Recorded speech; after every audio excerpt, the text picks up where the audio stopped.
Are we keeping it spooky today? Ew. Ew. Don't ask me that. We're not keeping it spooky today? Ew. What does that mean? I don't know. It's Halloween, so I figured. What do you mean? What does keeping it spooky entail? I don't Why have you an just answer say for stuff? you. I don't have an answer for you. You just say words. Yeah. But spooky is a Halloween word. Yeah, but what does that have to do with anything? I don't know. Maybe all the things we talk about is mad spooky. You know what? I really wanted to. That's what we should have done. We should have looked up scary stories about sex. But it's fine. Scary stories about sex. About anything, but it's fine. We have one. I always say that I'm going to watch Hocus Pocus every year, and I have not watched it. That shit is not even the new great. one. I watched it, but it was cool. But first of all, shut up. The new one was okay, but and I was really looking forward to it. But I'm supposed to watch it every year, so I think today I have to watch it. You're not going to watch it. I want to watch something Halloweeny. It's gonna go away, and then I'm gonna be full Christmas. I know Thanksgiving. Yeah, you got whatever another holiday it's called in the now middle. is after that, but I'm full Christmas mode. November 1st, I'm one of them. You know that. My spirit is there. You wanted to get a new Christmas tree, and I'm just trying to understand why. Because the other one's been open in the garage, and it's just been in the elements and stuff. You don't know what's in there. Bugs can get in there, anything. I get that. I understand that reasoning, but at the same time, I'm just like, my fear is opening it up, setting it up, and everything, and some shit fall out. You know, there's some people that Merry Christmas. That's happened with some of their Christmas trees. What's but that? Something will be in it, or they get a fresh Christmas tree. And there's something living in it or something. Oh wow, yeah. Nah, I don't know. I want a cool Christmas tree this year though. I don't know what that means. You know how people be having themed Christmas you trees? Do not care.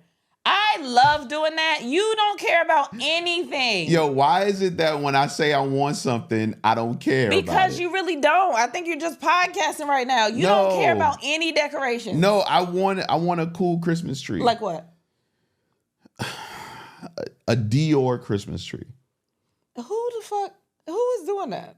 You don't want a Dior Christmas tree? We don't have regular Dior. I'm not putting a Christmas tree in here that's Dior. Oh, you trying to say I'm Pior? You are so excited about this.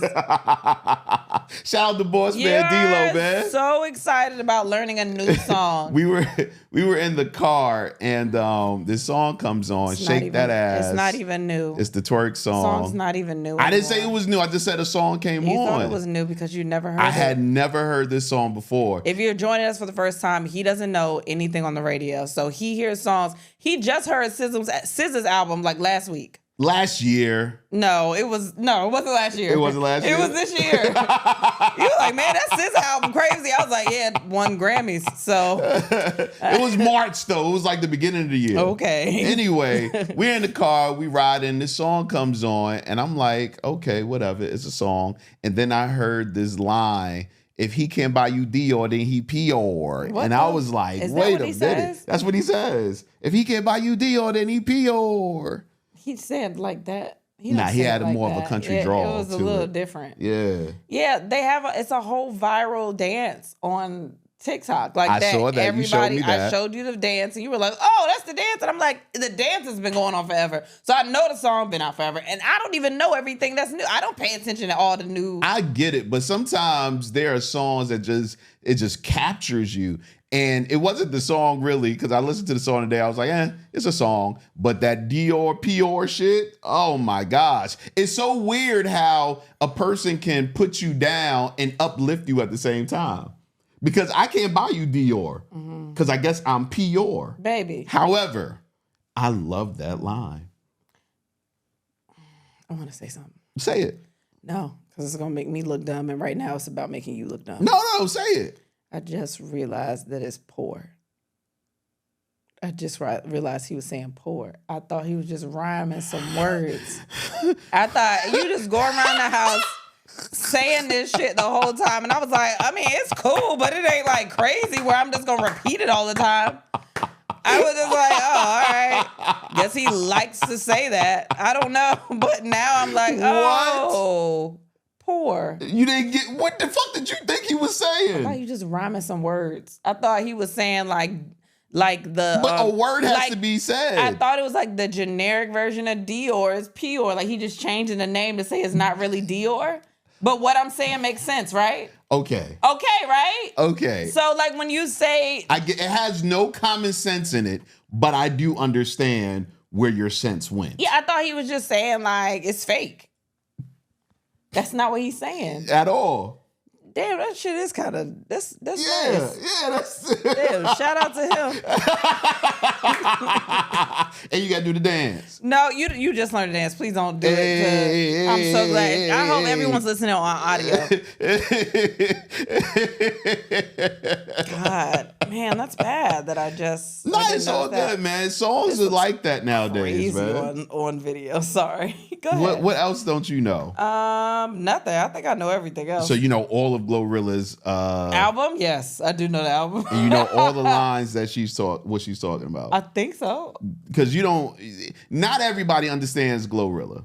I do. I'm country. I know exactly what she's saying. Yeah. What you mean? She got like one of the best albums out right now. It's a really good album. It's amazing. It is. Been playing. You know what's funny? I am the bad bitch in the relationship, but Yeah. you've been playing this album more. I've been playing that and Lotto. I get to about maybe the first 10 records on Lotto's album or 11 or something. And then not saying that the rest isn't good. I just don't really listen past the first couple of records on that one. But yeah, no, it's good. I've been feeling bad bitchy like lately. I've been feeling like it's my kind of weather. It's not too hot, not too cold. I'm relaxed. You know what? I'm chill. Like I've been feeling like I'm trying to get. You want to get out the house. I would love to get out the house. I know that's not gonna happen, but I just have been feeling like something. Now we're gonna get out the house. Not this weekend. We can't get out the house this weekend. Yeah. We'll talk about that later. But maybe next weekend we can go do something Next weekend. in a public forum. Do I have stand up next weekend? Is it next weekend the 9th? I think it's the weekend after next. Maybe the weekend after next. Oh wait, maybe it's not though. No, it's not. It is next weekend. So yeah. that'll be my. No, but I'm coming there though. I'm coming to the show. You only want to come because it's a casino. You goddamn right. I might not even see you on stage to tell you the truth. You're not. You're gonna be like, you good, right? You good? How'd it go? I'm gonna be like, all right, I'm tired. I'm gonna go home. All right, we gonna go in a minute. You not excited that it's in the casino? No. It's cool. I'm excited. I'm excited to do the show. Bullshit. I haven't done stand up in a while. I've never done. I just did stand up, but I haven't. I've never been inside of that venue in the casino. Okay. And it's sold out already, of course, because it's Anjelah. So I'm excited to do that. I'm excited about it, man. You don't give a fuck. I do, man. You I haven't seen Anjelah in a while. You don't care. You don't care about seeing Anjelah. You don't give a shit. You are so good. Nah, I'm serious, You're man. so good. I'm serious. You're I want to so see her. good. The only thing is, I don't want to see her if she's going to go to the tables with us. I don't think she's going to the table. Why? Because I'm Pior. Yeah, and you don't want to go to the tables with people with money. Yeah, exactly. I don't think she's going to go to the tables with us. I don't think. You don't think, but Danielle you never know. Might. Is she Pior? Her manager might. Her manager's cool as fuck. You'll love her. You Okay. haven't met her new manager. But I don't know, man. I don't know what people do. I don't think they gamble. Because it's weird as hell when... I don't think they gamble, though. No, I'm going to tell you. Have you ever... Well, you don't gamble. I've gambled with people with money. Mm-hmm. And it's a different type of situation. And it always starts out bad. Because it's all about when you go exchange your money for chips. Mm-hmm. And, you put down... Well... Usually they put down their money first, and they put down like $1,000 just to start, and then you're like, "Oh, I guess we ain't doing this by 20s."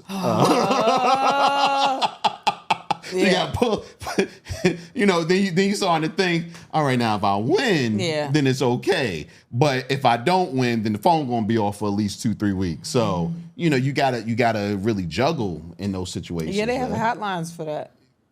Do they? Yes, baby. They tell you, after they tell you where to gamble, they say, but if you got a problem, don't come here. Which is crazy to me if you got a gambling addiction. Bitch, you told me the location. I know where to go get it. You're not hiding it. Yeah, if I need a fix, I'm going there. That's where I'm going. But they don't even have the gambling addiction people at the casino. So you telling me where to go? I don't know where to get help. I don't give a fuck. nah, they tell you, like you said, they tell you at the end so that on your way there you could talk to them. Maybe they could talk you down from walking inside. But I'm already on my way. I'm on my way because I put that in the GPS before I put the phone number to where I should get the gambling addiction. You can't use both apps at the same time. You can't. You gotta wait till you get there, yeah, and then call them in the parking lot and be like, "Man, I think I got a problem, but I only got a quarter tank of gas, so I guess I gotta stay here for a little bit." Gotta try to get that gas up. Gotta get that gas money. After that, I'm done. I'm excited. They're building another casino in the area too. I heard, yeah. I'm super excited about that That's because this one is closer, and I don't like that it's closer. Yeah, I think the fact that it takes 25 minutes to get to the casino is the only thing that keeps me out of the casino. I'm glad. But the new one doesn't come for like another 2 years. You sure? Yeah, so you got time to like get money. No, wean yourself off of going to casinos. I thought you were uplifting me. No. Like, yo, you got time to get the bag. No. I'm telling you, if it's that close and we still here, do you realize that it will take longer to pick up our daughter from school than to go to the casino? Damn.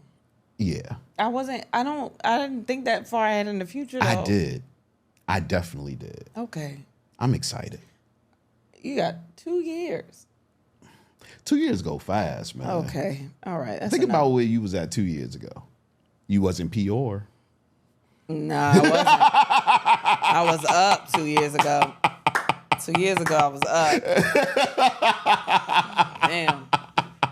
It does happen fast. Yeah, man. I was up. It's crazy. It's crazy. Life comes at you, man. Yeah. It's J-Rod. Kristen Sivills. And then we, the podcast, the fastest growing podcast in Milwaukee, Wisconsin. Hey, we have been in Milwaukee before, right? Yeah. Yep. Ooh. Mm-hmm. We have. Tell me when. We've been in Minnesota. Yes. I believe we've been in Milwaukee. No, I don't think so.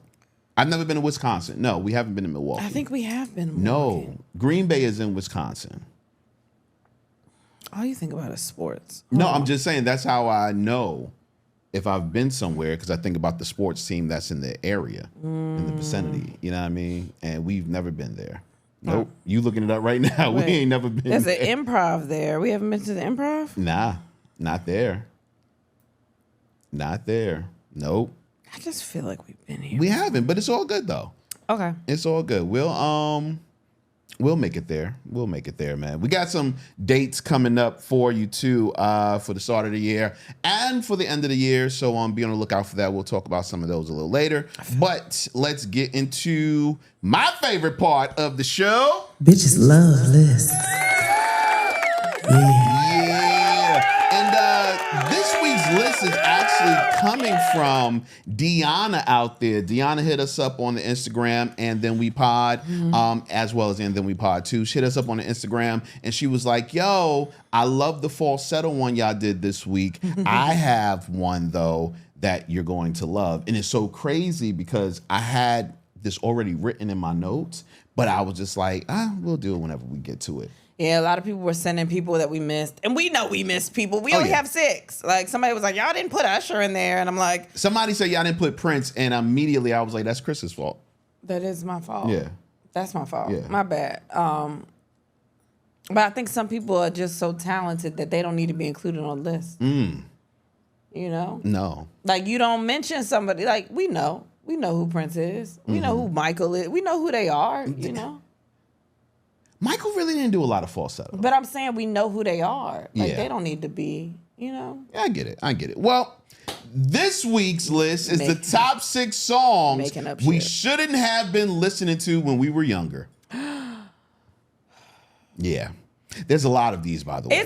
It's really a lot. Yeah. It's too many. Yeah, so there are going to be songs. I don't really like my list, but there are going to be songs up there that we did not cover. So we understand that already. But that's what Hitting Us Up does. You know, it lets us know, hey, you were on the same page as us. You know what I mean? But yeah, these are the top 6 songs we shouldn't have been listening to when we were younger. These songs are bad for young children. However, back in the 90s, early 2000s, we were doing it. Mm-hmm. We were doing that, man. That's a song. That is a song, man. Nice. We were doing it though. You want to start? I start? Who starts? I'm gonna go first. Okay, cool. Top 6 songs we shouldn't have been listening to when we were younger. Once again, shout out to Deanna for the list. Number 6. This actually might be a number 1, but I think all of yours are number 1. I think all of mine are number 1 too. So I'm just gonna be very obvious and say Little Kim, Anything, We Get It. I gave you some. I saw you had that on your list, but I have something very specific. Big Mama Thing is the big one for me that I should not have been doing at all. I should not have been. There's no reason that I should have been doing Big Mama Thing. Big Mama Thing is a song off of Little Kim's first album, I used to be scared of the dick. Now I throw lips to the shit. Handle it like a real bitch. What are you talking about? How old was I? I don't know, but you were young. I was not handling no dick. I promise you. I never handled a dick before in my life. What are you talking about? Take it in the butt. Yes, what? What? Yeah, you definitely should have been. That's how many times I want to come 21 and another one and another one and another one. 24 carats, nigga. That's what I'm fucking with, an average nigga. Like, what's wrong with me? That was crazy. That was insane. I have no idea why we was out here doing anything with Lil Kim. I knew the entire hardcore album. I've said that before so many times. But I knew the intro when he was masturbating in the theater, watching her on the porn. That's before Pee Wee got in trouble. That's before. I knew every single fucking thing on that album. I should not have known that. That's crazy. I should not have known that. What's crazier is that you messed up my list. I know, but I have some for you that I think you might like too. So I don't know none of those songs. Oh, you don't know any of those songs? Okay, I know all of the songs. Okay, thank you. Thank you. Can I have that one? Which one? Sure. All right.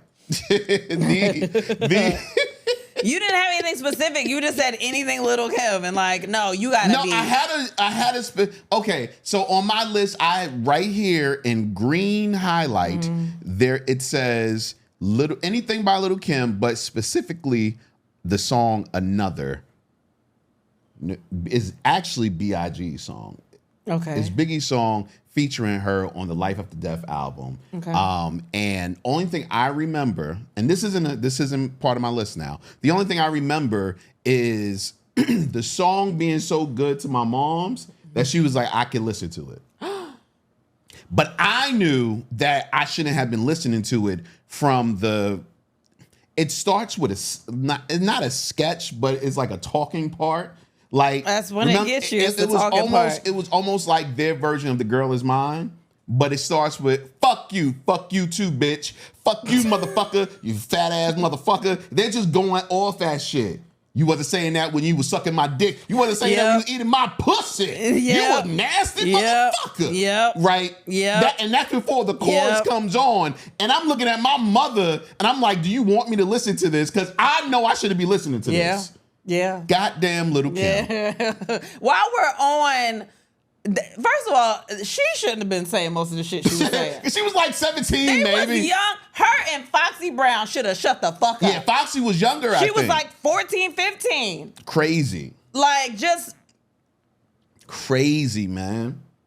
Crazy. Yeah. The things you could do back in the 90s, man. Man, listen, they don't. But speaking of the 90s. Yeah, I just wanted to throw that out. Speaking of the things that you shouldn't have been doing, but you was doing back then. Number 5. Age ain't nothing but a number. Aaliyah. We were singing that song like. You know the fucking problem? Because I remember the girls in middle school talking to the boys that were 19. Yeah, I remember that. Yeah. And 20 and 21. Yeah. And them sucking them off. Okay? And them singing the song, age ain't nothing but a number. Going down ain't nothing but a thing. Going down ain't nothing but a thing. That means you were sucking dick no matter the age. Or was it getting down? It was something. You were down. The direction was down. Right there. Whatever happened, don't nothing good happen down there. Not at the age of 14. Nothing good happens down there. Yeah. My boyfriend, the people I dated in high school were all out of high school. Crazy. Well, my freshman, my first real boyfriend was, I met him the summer between freshman and sophomore, and he was graduating. So basically, I mean, like they were all your age. So I met him. Yeah, but my age when I met you was fine. I know, but it was the same age distance. So when they were out of high school. When I met you at my ripe old age, it was fine. My boyfriend in like a 10th, 11th, 12th, or 11th, 12th, or whatever was out of high school. He bought liquor. He bought liquor for prom for people. And you were drinking? No. You wasn't doing underage drinking with that young man? I had been drinking for a while, if we're being honest. But don't tell nobody that. Except for everybody that's listening. But, I mean, whatever. I lived a life. It's fine. But, yeah, so I don't... I remember the dudes coming to pick the girls up from school with the cars. Taking them to McDonald's like R. Kelly. Yeah, I remember... You want a Happy Meal, girl? I got your Happy Meal. Yeah, I mean, you made me so happy. That's not something that we should be doing right now. Okay, cool. We're talking about us as children, not other children. It's not funny. Go ahead. But no, age ain't nothing but a number. It's just it's a big sign. And with this list, I'm just wondering. I know where mine was, but where was our parents while we were singing these songs? And why were they okay? Right there. With us singing these songs? Because they loved R. Kelly. I'm not even talking about just him. I'm talking about all of them. Because they had good beats. Is that what it is? And harmonies. That's when R&B was thick. Oh, man. I got one for you. I got a couple of them. Woo. Please let me get to my next one. Because I love them, but like, come on. These are the top 6 songs we shouldn't have been listening to when we were younger. Number 4. So 4 is going to be a part A and B because it's kind of the same. They're two girl groups. It's almost the same type of song. But the songs were fun to sing to. So it's SWV, You're the One. Okay. Coco could sing to me that I have to do crack right now. And I will sing along to it because, yes, I do, because Coco said it, okay? You're the one. It was such a, like a bop, right? And it was about, she says, I know that you're somebody else's guy, but these feelings that I have for you, I can't deny, you can't deny. She doesn't treat you the way you want her to, so boy, stop fronting. I want to get with you. What your girl don't know won't hurt her. Yeah. Anything to make this love go further. You're the one. What do you mean? You are training the side chick at an early age. Like y'all, they was hoes. No. They know they was hoes because they even said that. What? They be saying that. That what? We was singing about no, they be saying we was singing about we was getting in trouble back in the day singing about the risque stuff. And like I didn't know because the song was so fun to sing. I loved it. Like it was so good. And on top of that, and I wasn't a child, but it was just with You're My Little Secret, Escape. It was like the same thing. You're my little secret, and that's how we should keep it. Like, why was I singing that? Because if anybody knew wanted to be a side piece that it was in your you heart. in your house that I was creeping to all the time, I'd probably still do it. Because I find it hard to get you off of my mind. You Tiny, wanted to be a side up. piece. Shut up, Tiny. Stop that. Stop it. What do you mean? Stop. But they were so fun to sing. People were singing them at talent shows, and I know because we almost auditioned with that for the talent show. I'm not gonna lie, but two really good songs that were just not. I should not have been doing that at all. No way. Terrible, man. These are the top 6 songs we shouldn't have been listening to when we were younger. Number 3. You got some good ones. These are some. Yeah. Number 3. I'm gonna switch the order. Yeah. You know, this song shows so much vocal ability of the group. Hey, come on. But at the same time, Passion, honestly. Passion. So much passion. but at the same time, at the ripe old age of 10, maybe 8, I shouldn't have been singing it. Freaking You. You know what the problem? You were already heavy in your R&B bag at 10. So you was like, I'm getting anything that a group is singing. Exactly. And you know what? I wasn't even there, and I know how you felt. I know what you was thinking. You know what made this song even worse? Because I shouldn't have been singing it because of the content. Yeah. But I also shouldn't have been singing it because in the black household, you couldn't say freak because it was too close to fuck. What the freak? What the freak? Yeah, you couldn't say that. Yeah. But I was singing all about what must every I freaking say? night Oh and my God. every freaking day. What? I want to freak you, baby, Come in on. every freaking way. And then it got hard with it. Every freaking night. Yeah. It was passion. That in the soul. It was passion. In the soul. I know you love passion. How does it start? What? The song goes. I can think of the chorus right now. I can't even think of the song. The all verses. I know is in the first 2 bars, he says something about horny. I can't think of it. All of a sudden, I cannot think of the verses. I wanna freak you. It was every time I close my eyes, I wake up feeling so horny. Horny. Yeah, the horny, you had to hold it out. Horny. You know how horny you are when you gotta hold out the horny? Yeah. He's trying to let you know. Okay, that is some horny shit. And at the age I was, yes, I was horny. I understood. Jodeci. 10, you was horny? Hell yeah. God. It's coming up. I'm not. No, It's no, it's coming not. up. No, it's not. I'm not excited. It's coming up. Not excited. These are the top 6 songs we shouldn't have been listening to when we were younger. Number 2. There are a couple, but this one sticks out for me. Absolutely, LL Cool J doing it. Should not have been singing that at all. Like, the thing was, I may have talked about this before. The first concert that I went to, LL Cool J was the headliner, and I went with my church group. Mm-hmm. I went with the teenagers in the church. We went to this, and doing it was out. Like, you know what makes this song bad? Out. What? Because it starts with an ass clap. Yeah, they're also moaning. Dude, it's moaning. It's moaning. The sound effects alone lets you know you shouldn't have been listening to it. What is the word? Wait.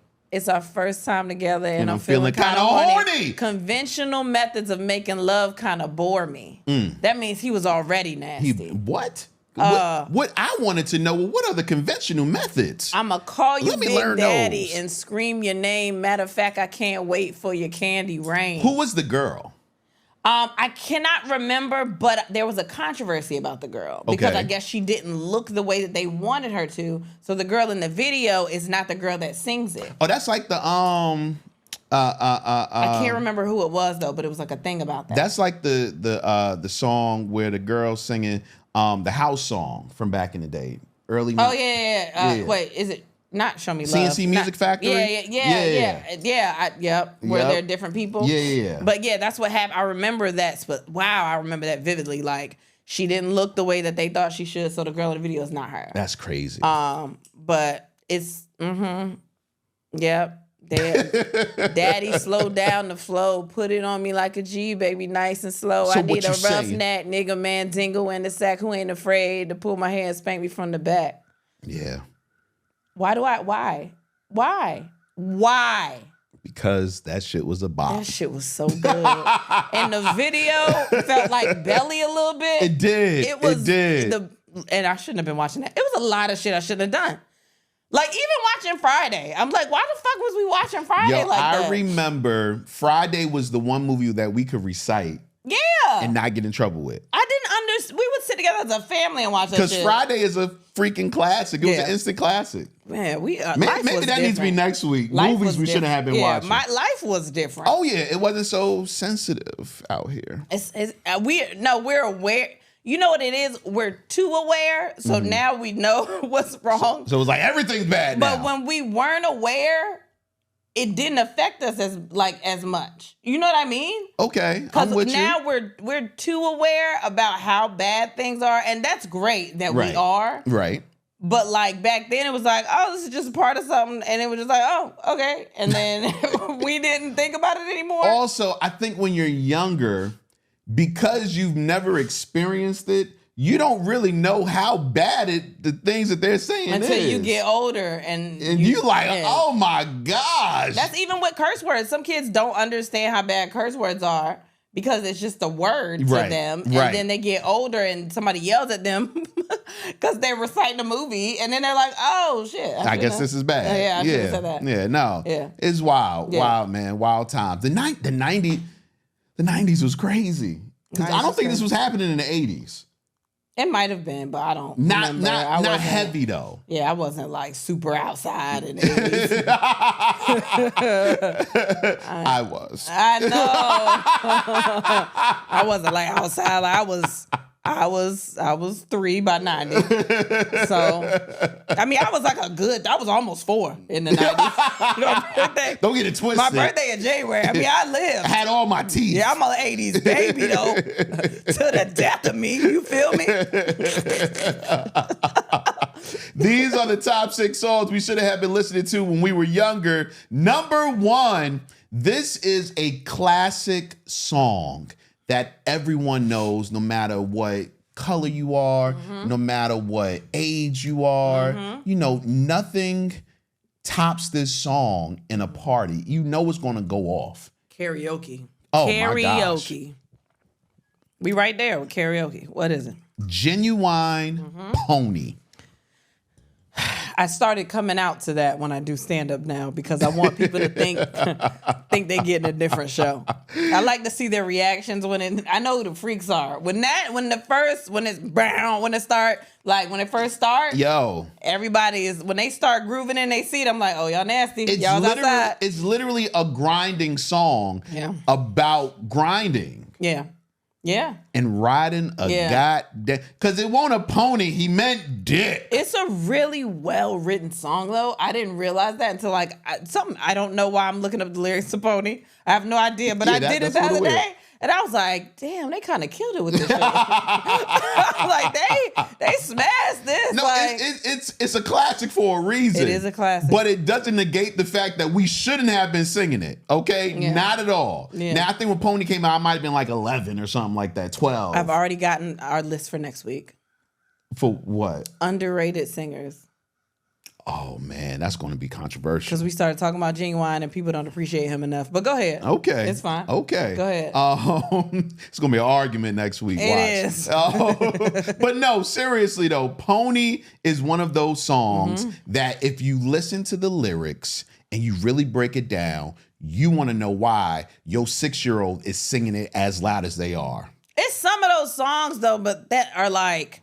You hear them and you're like, I understand why that was a hit. Yeah. Because it is so good that you forget what you're talking about. It's Timbaland and grinding. Yeah. It's too good. Like, I can understand why they heard this in the studio. They was like, oh, it's about to go crazy. Oh yeah.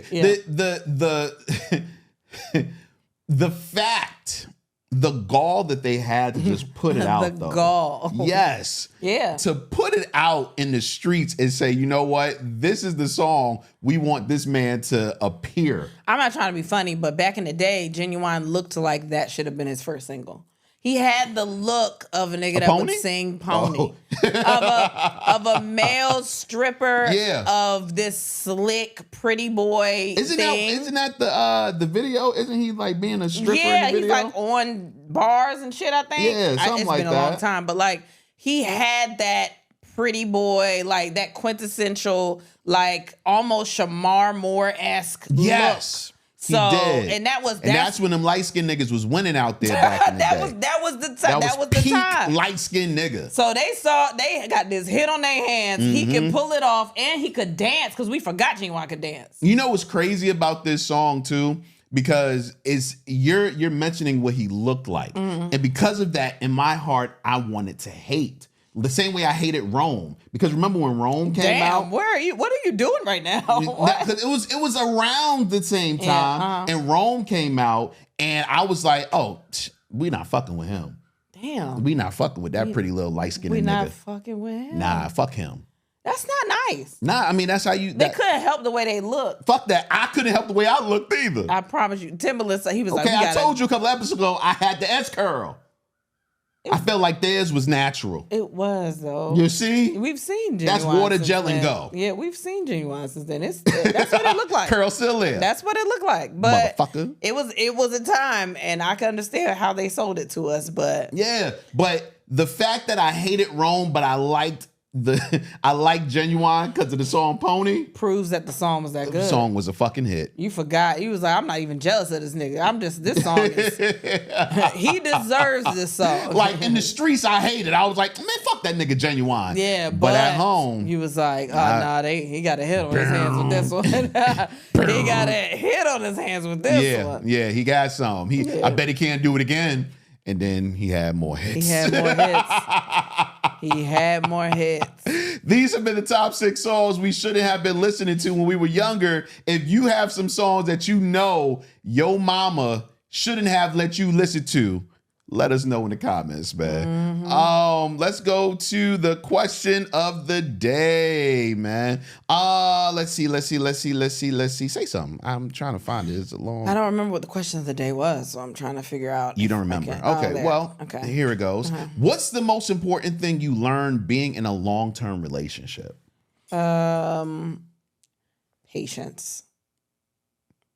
Patience. Because I'm very much like, all right, well, I don't feel like dealing with this. And I'll just not deal with it. Because it felt safer for me. So patience, because I am not quick to blow up. And I'm not quick to just be dismissive. I try to listen and if I need a second to like take everything, and I try to do that. So that's patience. Yeah, okay. Patience. Absolutely patience. What's the most important thing that I've learned in a long-term relationship? I think I would say what you won't do, someone else will. Ooh, Jesus. And that's not just dealing with like sexual things. I think in all forms, what you won't do, how you won't treat a person, another person will treat them the way they want to be treated. Explain what brought you to that.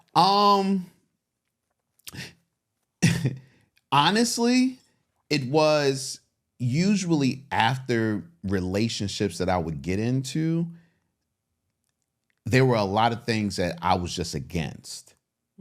And in my mind, I would think, oh, it's just a thing. This is just my thing.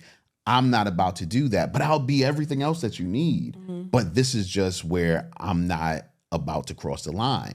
And for some reason, I always picked the things that were their need. You know what I'm saying? And they would go away and find somebody else who would do the exact thing that I wasn't doing. They might not be as good looking as me. They might not be as nice as me. They might not be as comforting as me, or whatever the case may be, but they would do the things that they needed done because I wouldn't. Yeah. You know what I mean? So I learned that if there is a person that you're dealing with and you want to keep that person, sometimes you have to ask yourself, is it worth losing just because I won't do it? Just because I don't want to do it. You know what I'm saying? Like, is it worth losing? It's more of or you looking back and saying, am I being selfish and just being like, I'm not going to do it? Or is it going to hurt me to do this thing that's important for and, you know, it was always a toss-up because there were things that, like, for instance, I dealt with this one girl that wanted to... she wanted, because it's so dumb. I don't even understand. She But wanted you said to, it's something small, and this is on brand for you. So go ahead. she wanted to sit on the same side of the table when we were out in public. Okay. And I thought that it was the dumbest thing. So that's the thing. You thinking that it's dumb is kind of Right. like, that's very small. But if it is, since I'm like really in touch with, just being comfortable. Right. If it's like an anxiety thing, if it's like a comfort thing, like can't get comfortable, that's different. But because you said, nah, this shit looks dumb, Yeah, that's the problem. And it wasn't that I just said this shit looks dumb. Like I went on a rant. But I'm saying if that is your thought process, then that is a very dumb thing. But if Right. it physically made you feel uncomfortable to do that, that's more understandable. For me, it made me feel uncomfortable, but I didn't know how to Explain that. You were just like, this right. looks dumb. Right. I was just like, no, that's just stupid. Like, why would I do that? Like, I want to see you when I'm talking to you. Not realizing that for me, it was a thing of anxiety a little bit.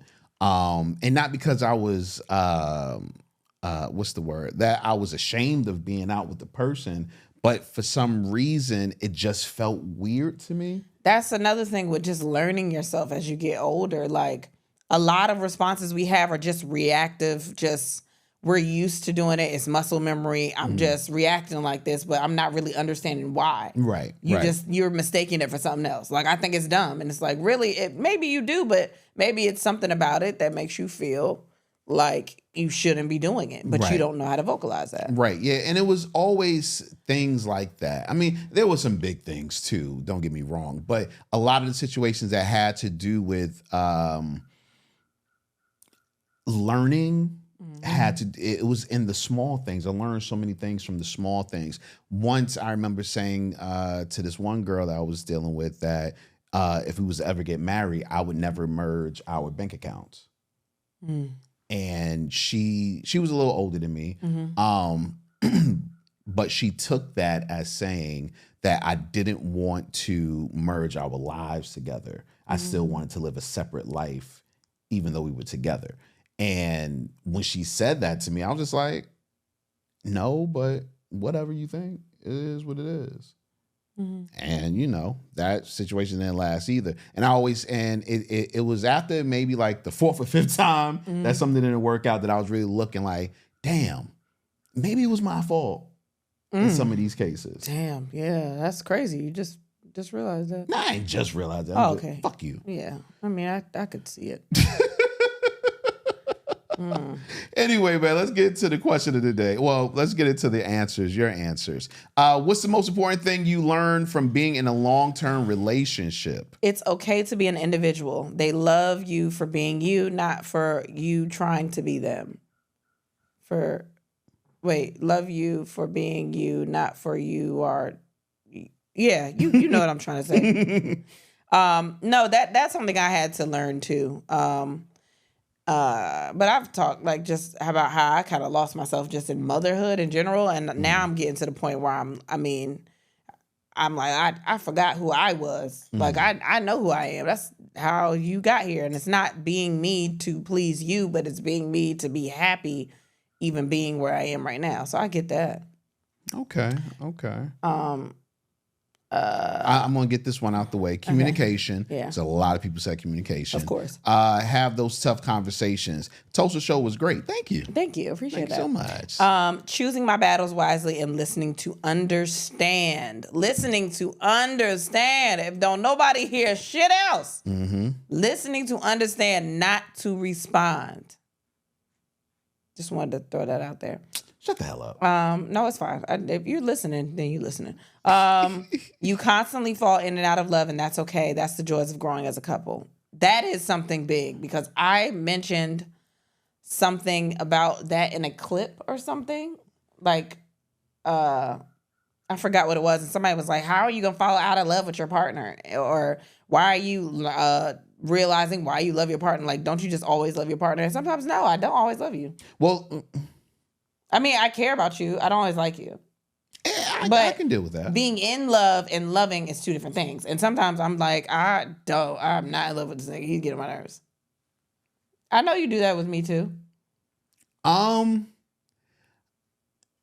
No. Oh, shut the fuck up. Shut up. No. In love and love is different. I do love you at all times. Right. But sometimes I have felt like I have no idea. Like, and it's not an attraction thing. It's like something has happened. It hasn't happened like in a long time. But like when we were going through shit, like going through shit, you know, we was going through shit, like COVID, I was like, I don't know. I was fine in COVID. Nigga, you was not. Why are you doing this? You trying to make me look like I'm crazy. Stop. I'm not. I don't. Okay. You left the house. That was during COVID? Yes. No, it wasn't. Yes, it was. No, it wasn't. You did leave the house. No, I did. COVID? It was before COVID. Well, I'm talking about around that time. If we were going through the issues before COVID if we were going through the issues that we were dealing with before COVID, in COVID, we wouldn't have made it out of COVID. I know. So I know for a fact that during COVID, we didn't go through regardless of, I don't know time, baby. Damn, I'm talking about. You know that you wasn't in love with me. But I said that time. You know what period of time I was talking about. But no, I don't know the date. Like, goddamn. I don't know the date. It's been a long time. But those kind of things, I was in and out. What do you consider falling out of love? When I start questioning why I'm here. Okay. Then it's like, yeah, I can love you, but like, I don't even know if I'm in a place where I feel comfortable just being in this space with you. Well, if that is the definition of falling out of love, then I 100% agree. Yeah. I have felt those things before. Yeah. But I think... well, that's my definition. I don't know if it's everyone, so I don't want to... Right, now I get that. But I think that at those moments is when you have to remember why you even tried to do this in the first place. I mean, that's why we're here now. Duh. I don't like that. That's not why we're here? I just don't like the way you said it. That's why we're here. No, don't change it. What do you want me to say? That's literally it, because you have to stop, be patient. And remember, you got kids. No, that don't have nothing to do with Hey, this. man, sometimes you do. You think so? Yes. Is that where you at? Yes, the kids have saved me from saying fuck this shit on more than one occasion. How recent? Oh, not recent. I mean, I don't mean like this week, but like how recent? I don't think. You know what? Maybe there was one time a year and a half, 2 years ago. Maybe there was one time, but when I was really feeling that, it was like 2018, 2019. 2019. 2000. No, 2000. No, 2018. Yeah. It's around the same time I was talking about. Yeah, no, I know it. Oh, okay. Yeah. What happened a year and a half, 2 years ago? I don't remember, but I know I felt it. Okay. Yeah, but I think anytime you're feeling that way, grasping onto whatever that's going to bring back at least the thought process of doing this and being in love with a person or loving a person, whatever, is okay. Like, I don't think that there's a problem with me saying, yo, I'm gonna stay here for the kids, or at least let me think about the kids, because I think there is a problem with saying I'm staying here for the kids. I was trying to. I'm gonna be here. The kids are making me want to rethink whether or not I want to leave. I don't think that's a good reason. I don't think that's a problem, because if it's going to bring back if it's going to, I don't want to say this. If it's going to help you to see or start counting the reasons why you're with the person, then at that point, grasp at anything. Grasp at anything. It doesn't have to be the kids. The kids was my starter. Mm-hmm. You know what I'm saying? It was like, yeah, man, I don't want to leave because of the kids. And then I mean, you start thinking about other things, and it's like, oh, okay. I can understand that, because when I said that, like, usually I just be like, I don't give a fuck. I'm just gonna go. Right. I mean, my attitude is just like that. There are things that will make me be like, all right, well, let me just stop being an asshole. Like, and usually grasp for one thing. Yeah. And that one thing turns into another thing. And before you know it, a week and 2 weeks have gone by. You're starting to remember how you feel. Because when you're going through these situations, a lot of times being around that person is just going to make the situation worse. You know what I mean? Because they're just reminding you of why you're mad. But when you look at other things that are outside of the relationship that you two are grasping for and you two have built, or whatever the case may be, then it's like, okay, you know what? There is this. And then you start softening up a little bit, and there is this. You start softening up until you get back to that person. And it's like, yeah, you know what? I do like them. Do like the way they make me smile and shit. You know what I mean? And all of that. But I think it sometimes has to start from outside of the relationship. I think it's just not being impulsive. I think that's another lesson to be learned. Like, just not being impulsive. I don't think you necessarily have to look at other things to make you want to stay. But I think that it's more like the person should be the reason, the thing that you're looking at. That should be the reason that you are considering anything. Because at the end of the day, they're the reason that you feel like you need to leave. So it shouldn't be anything on the outside where you like, well, you know, I mean, it's the house, it should be the marriage itself. And if you're not comfortable with that person, it doesn't matter if kids are there or not, everyone's going to be miserable. Or it's not going to fix the problem. It's going to happen again because you saw your magnet or whatever in the kids.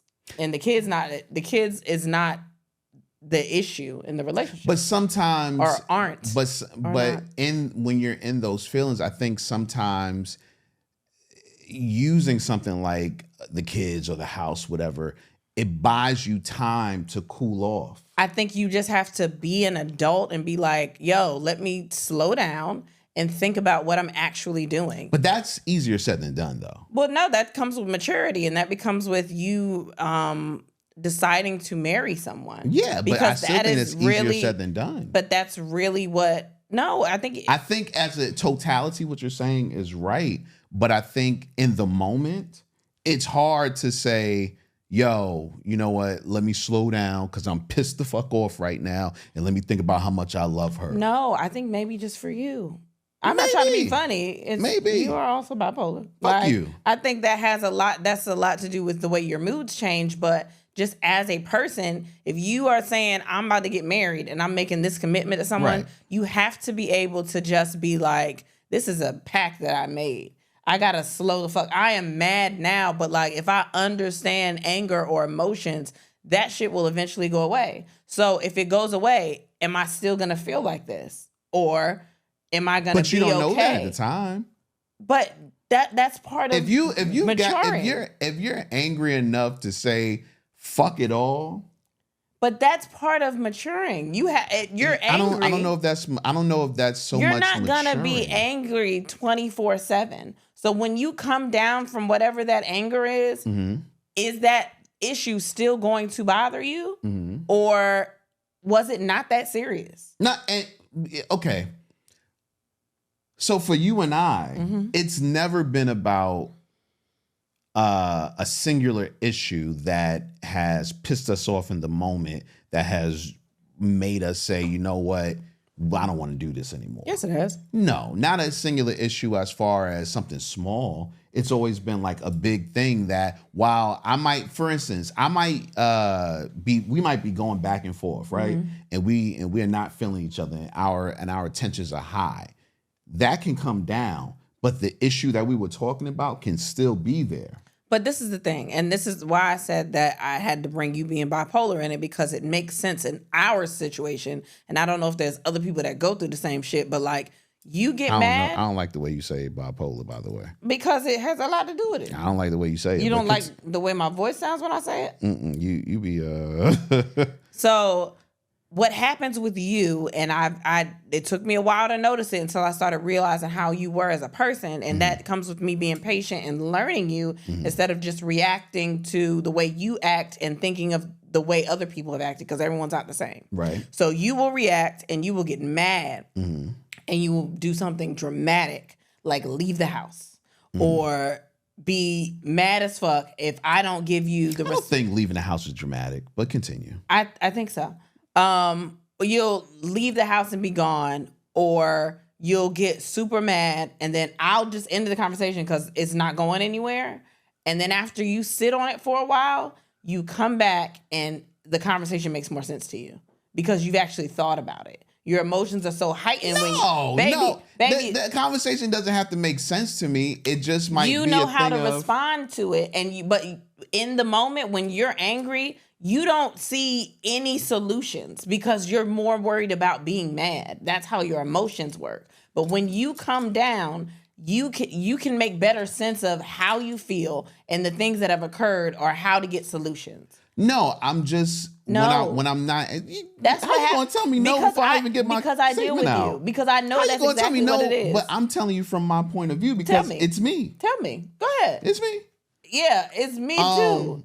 So what usually happens is that I'll be angry, and I'm popping off, and it's not even about a solution at that point. It's usually about a thing of anger. And then once I think about it, I'm like, okay, how can I try to explain myself better? Because I know when I'm angry, a lot of my things don't make sense. You know what I'm saying? But it's not a situation of where, as you're saying, of a situation where I am totally blanked out, ready to check out or anything like that, and then I come back and see, I guess I ain't really checked out. When it came to situations like that, which was far and in between, when it was like, yo, I'm going to leave this relationship. I'm just mad at you. I'm not saying. I'm talking about disagreements and arguments in general. But we wasn't talking about that though. That wasn't. But I mean, but that has been an issue where you'll just leave and be like, fuck it, I don't want to do it. But in general, dealing with you, whether it be a smaller argument or a bigger one, you don't hear any side when you are angry. You can say this is you, but I'm telling you from experience dealing with you as someone coming in from dealing with all kinds of people. I don't mean like whole shit, like just that sounds whole shit. I mean personalities. Then I come in here and I know how I react to things. A lot of times I don't. But then you don't hear anything. No matter what the conversation is, you get to a certain point where conversation doesn't matter because you're not paying attention. You come back and your brain takes everything in. And you can repeat back to me what I said and how this might make sense or not make sense. But you can communicate better after that, and you've heard things. But like in the moment, you don't hear that shit. In the moment, I'm disagreeing. No. Okay. I don't know what that was either. I'm sorry, y'all. Something just happened in our fireplace. And no, in the moment I'm disagreeing. Yes. Santa. And I'm trying and I'm trying to be right. In the moment I'm disagreeing and trying to be right. But when I go back and I think and I'm breathing, it's like, okay, how can I make this so we don't argue about this? How can I state something differently? How can I try to understand her more? How can I make it so that it's a more open conversation so that we both get out what we're trying to do? We're kind of almost saying the same thing. Kind of almost, but you're saying it in a little different way that is not true. Okay. You are. We can agree to disagree. You're making me sound like a bull in a china shop. No, I'm That's how you're painting it though. You're painting it as if I'm just like this tyrant. I hate you. Da, da, da, da. Then I come back and then I start seeing what you're saying. I didn't. That's literally what you're saying. Okay. But at the end of the day, you know, like I said, those things aren't what I was really talking about. Mm-hmm. I was really talking about things that have you at the brink or the edge of saying, I'm not in love anymore and I'm ready to go. Mm-hmm. You know what I'm saying? Because that was the initial statement that was made. Mm-hmm. You know, and in those things, I think when, I think that falling out of love is I just didn't understand the falling out of love thing, because I don't know if I've ever fallen out of love. As a matter of fact, I think that being in love is what creates the passion to be so angry. You know what I'm saying? Okay. Like, Yeah. But anyway, we might have all went around. It's okay. What's the question? Oh, yeah. What is the question? What's the most important thing you've learned being in a long-term relationship? Communication, of course. Let me see. You've seen a good one? I was trying to read them. I was reading them quick. I was just seeing which ones wasn't the same thing said a different way. Oh. Yeah. But this one isn't. Fuck niggas get money. Get money. Don't carry over anger into the next day. I always heard that, but I never was successful at that. Sometimes I can go to sleep. You know what? A lot of the times we want to let go of it, but it's pride, and it's like I don't want to do this. Like, I don't know. It's a pride thing. You can hear a lot of birds. I'm letting y'all know. I know y'all can hear them in the thing because they loud as hell. Oh, you said a pride thing? Yeah, like I'll wake up and be over it, but it's like, nah, fuck that. He don't need to know I'm over it. No, see, and I'm totally different. I know, because you'll wake up and be regular. And I'm done. I'll wait for you to say something to me. And you still have an attitude. Yeah, I'll start off, it's weaning me off, but like, talk to me first. Talk to me first. Fuck is you waking up not talking to me for? Why are you mad? Someone said it gets boring. That's not wrong, but also you gotta find a way to make it not boring. Yeah, like I guess you gotta be secure in the boredom, because it's not gonna be exciting and honeymoon phase at all times. So you gotta be so secure with that person that you can allow the boredom to happen. maybe the birds are going inside of the fireplace. Because it's a lot of noise in here. I don't know if y'all can hear it, but it's a lot. Somebody said love equals forgiveness. Okay. Yeah, well, you have to try to be forgiving if you love them. Yeah. But, okay. Yeah. Somebody said patience, but like hospital. Yeah, I know what they meant, but like, man, I wish somebody else said it too. So many patients. What's the most important thing you've learned in a long-term relationship? Fucking is essential. All right, well. But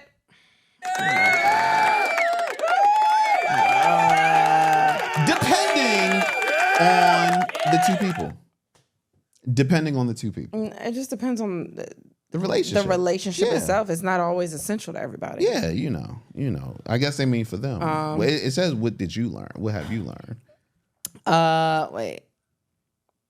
That there's no one you'll have to forgive more than that person and vice versa. Okay. Wow. There is no handbook on love, just patience, trust, and back shots. I want to go back to that. There's no one you'll have to forgive more than the person. I do not agree with that. I don't agree with that either. I don't. I don't agree. I think more than the person that you are married to, if you have kids, you got to forgive them motherfuckers more. It's not even that. It's if someone is hurting you that much that you got to forgive them at all times, then maybe you got to reevaluate what you're in. Well, forgiveness isn't always because you're super hurt, though.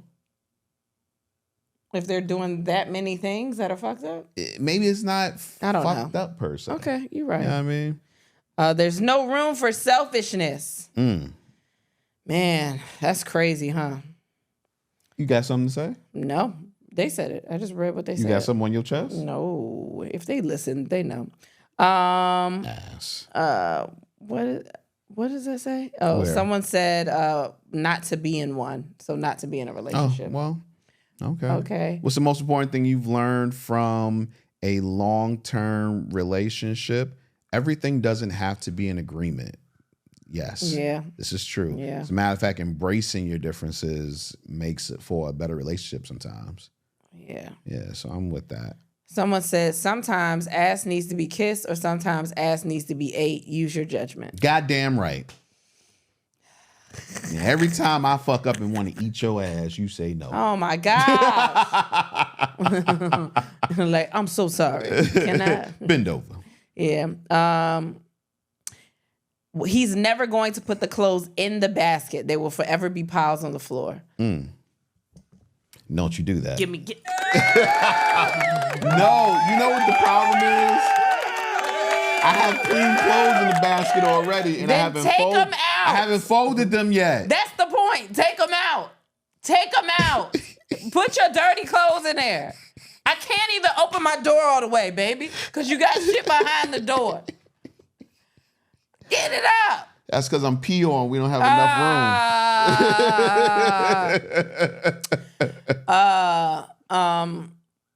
What is it? A lot of patience, when in conflict, it's you and your partner against the problem, not each other. Yes. Oh my God. That's a big one. That's a good one. Yes, that's good. Wait. Keep going. Something that you've learned in a long-term relationship, men have more mood swings than women. I think that's very true. And I think that they blame ours on hormones and periods and all that stuff, but men have periods.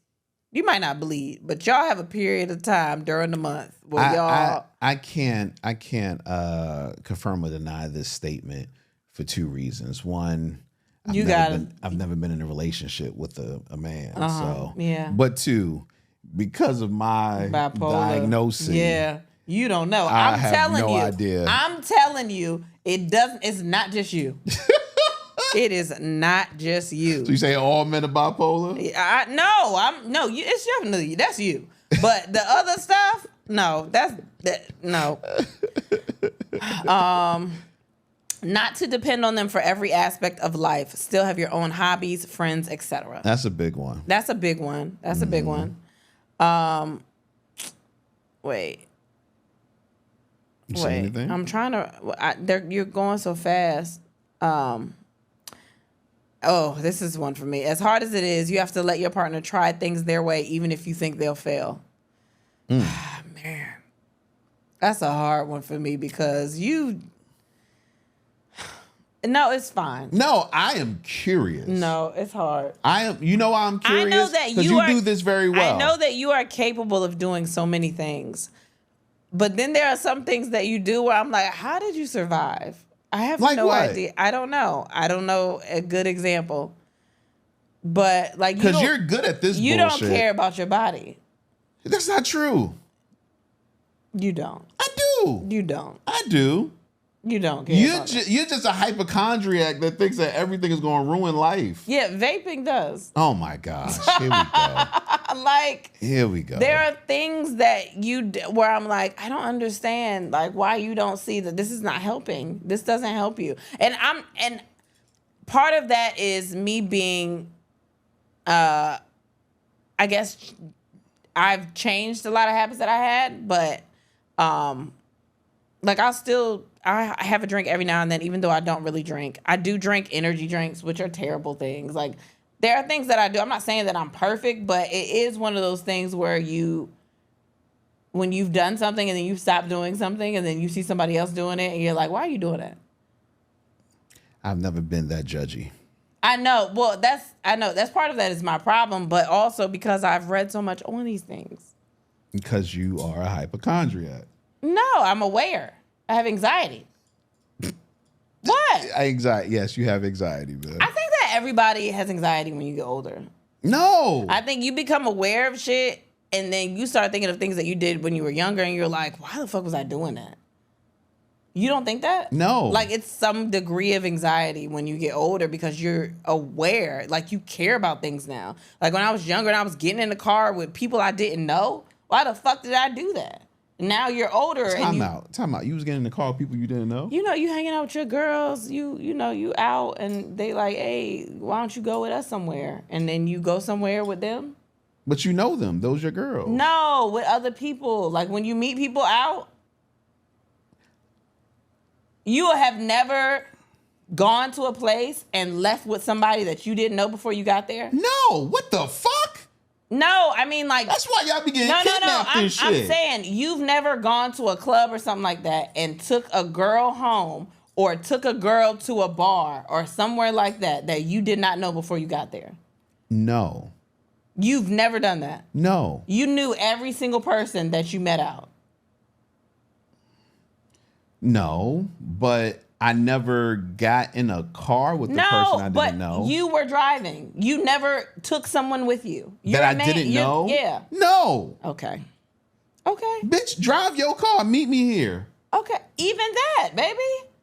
Any of those things, you don't know them, and you're taking them somewhere with you. Hold on. You've never had anyone get in your car that you didn't know? No. Even if you had your boy with them and they knew them and you didn't know them? No, I don't trust niggas. Okay, baby. I'm listening to you, but you're making it seem like that's not a thing that people do. I know it is. People do that all the time. It's very unsafe. Okay, but people do that. But I don't have anxiety. But I'm saying people do stuff like that all the time. Like, you go somewhere, you meet somebody, and you like, let's go to my place, or let's go to a bar, or let's go to the next destination. And you get in a car, and you don't know that person. I understand that people do it.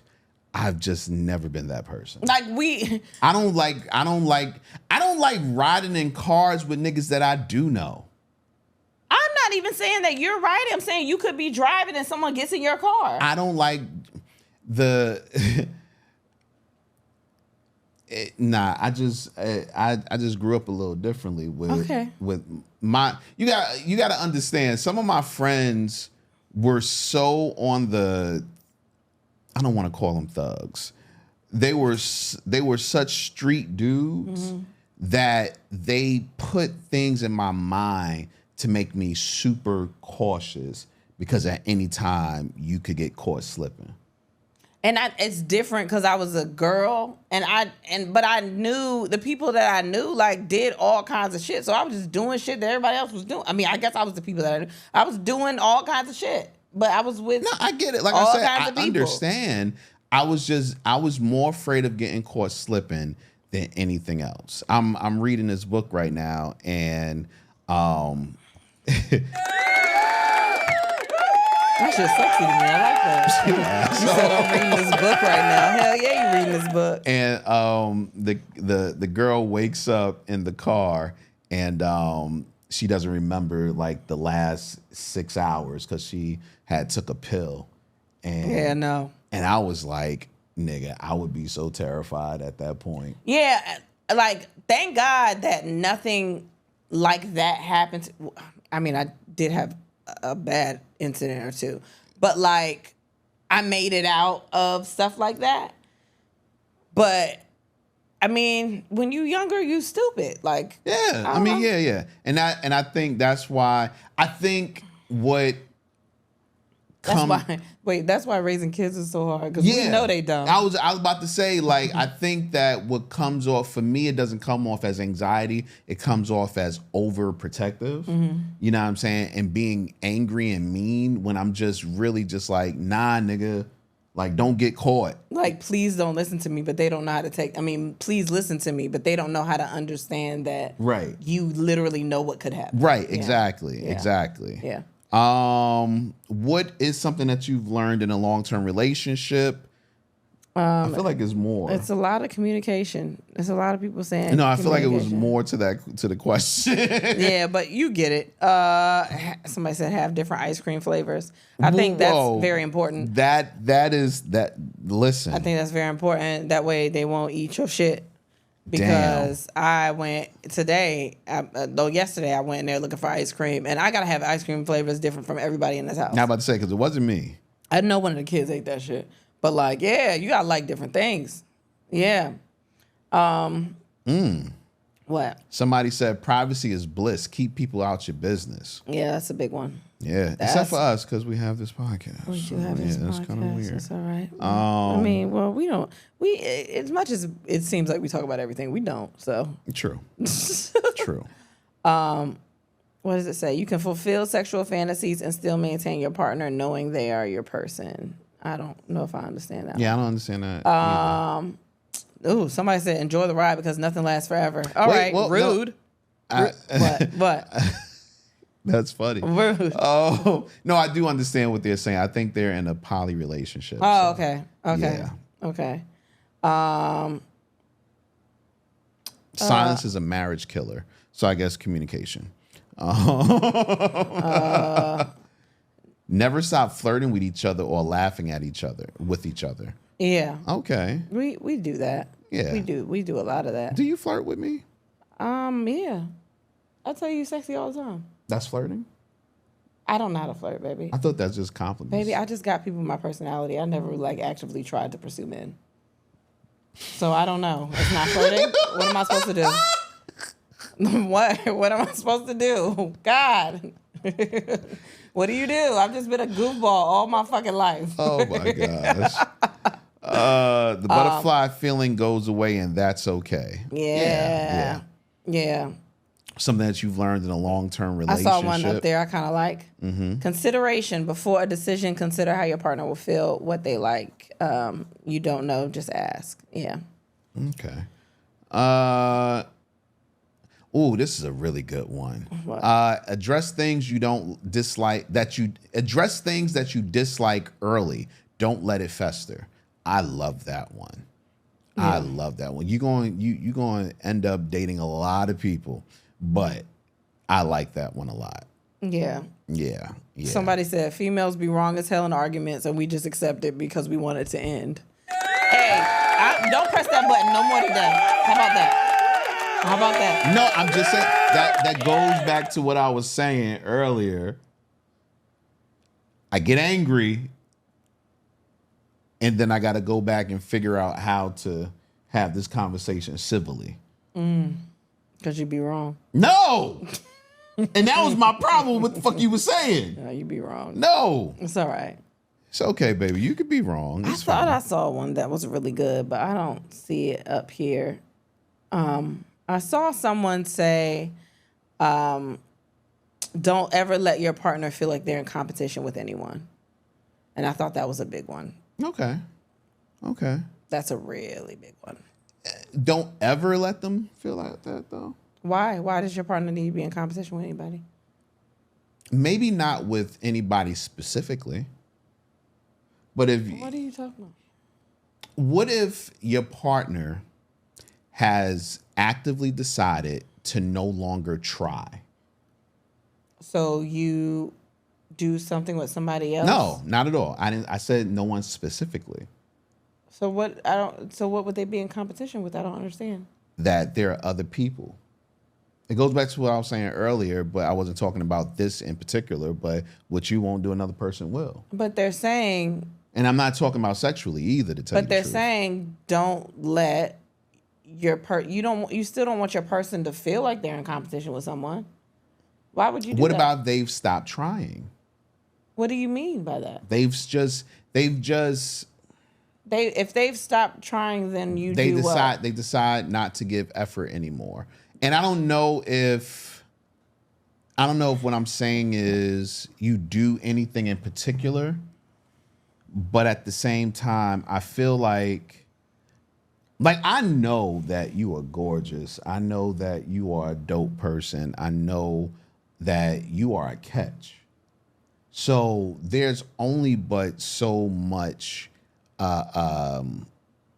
effort that I wouldn't put in. You know what I'm saying? I'm always going to put effort in for the simple fact that if you want somebody else and you feel like I'm not showing you enough effort, you could always go out there and get somebody and it's nothing. I'm aware that while I may not actively be in competition right now, that if I stop doing my part, that I will be in competition. But that's a thing that you are thinking to yourself. True. They said don't let your partner feel that, and I think that's more actively with other people. Don't pit your partner against somebody else. Don't. Yeah. I mean, all that's good. Yeah. But I mean, that's what it was. It was like not making them feel like they are fighting with someone else to gain your attention, your affection, your place, their place in your life. Like, it shouldn't be threatened. That's what they're saying. That's what that says. Okay, just for shits and giggles, what about if they are not giving a fuck and they not doing shit, they're not putting in effort in the relationship, and it's been going on for a long amount of time, you've addressed it, and it's not, nothing is changing? So then that's more of a discussion that you should have with your partner. I don't think I just said you've addressed it. But I don't think that doesn't mean you invite another element into the relationship for them to feel challenged. You either address it, and if you're not satisfied, then that's something you should break off. But I don't think you should make it complicated for the sake of just competition. I think that's dumb. I don't know if I think it's dumb. Explain why. Because you don't always want to. You don't always want to break up with a person. You just want them to do better. Yeah, but if you love somebody, you're not trying to make them feel bad.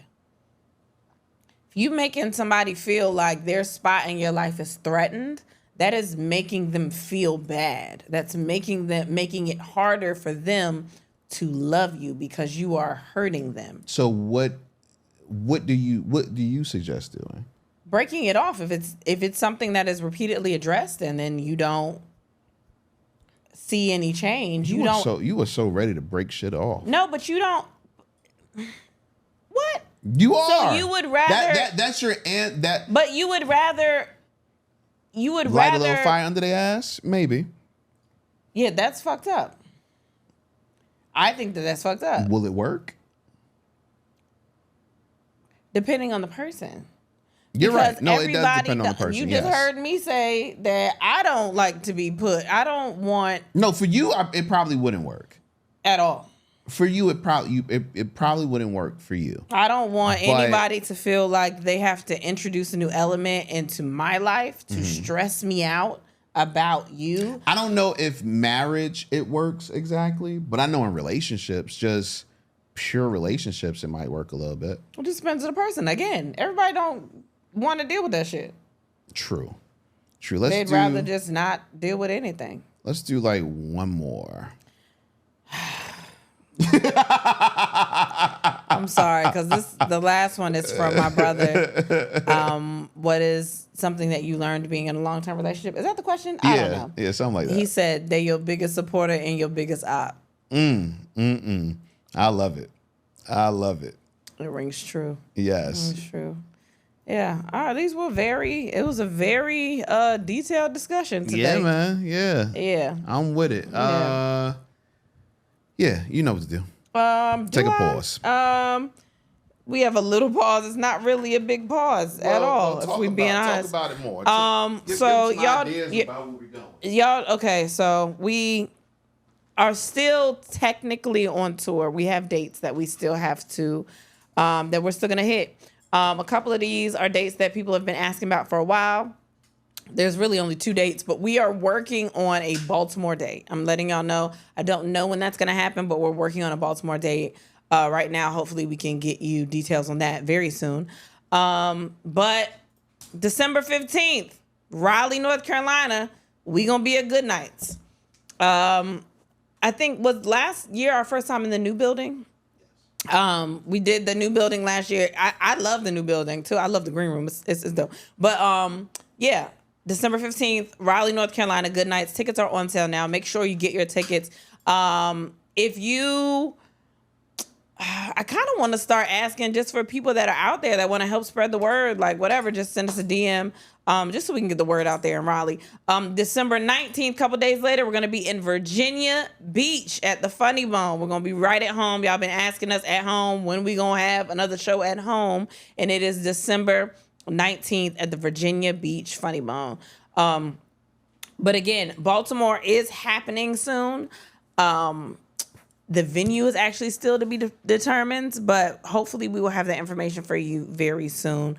So it's, a little DMV run, even though they say Virginia Beach is not technically DMV, which, I mean, I get it. Whatever. Fuck y'all. But yeah, all that is happening right in time for the holidays. So get your tickets now. Get your groups together. It's going to be a good time.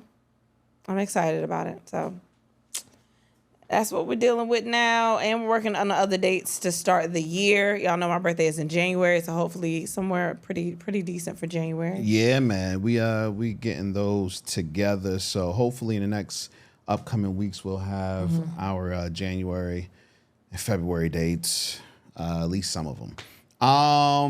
Also, do not forget to join the Patreon, guys. We missed last week. We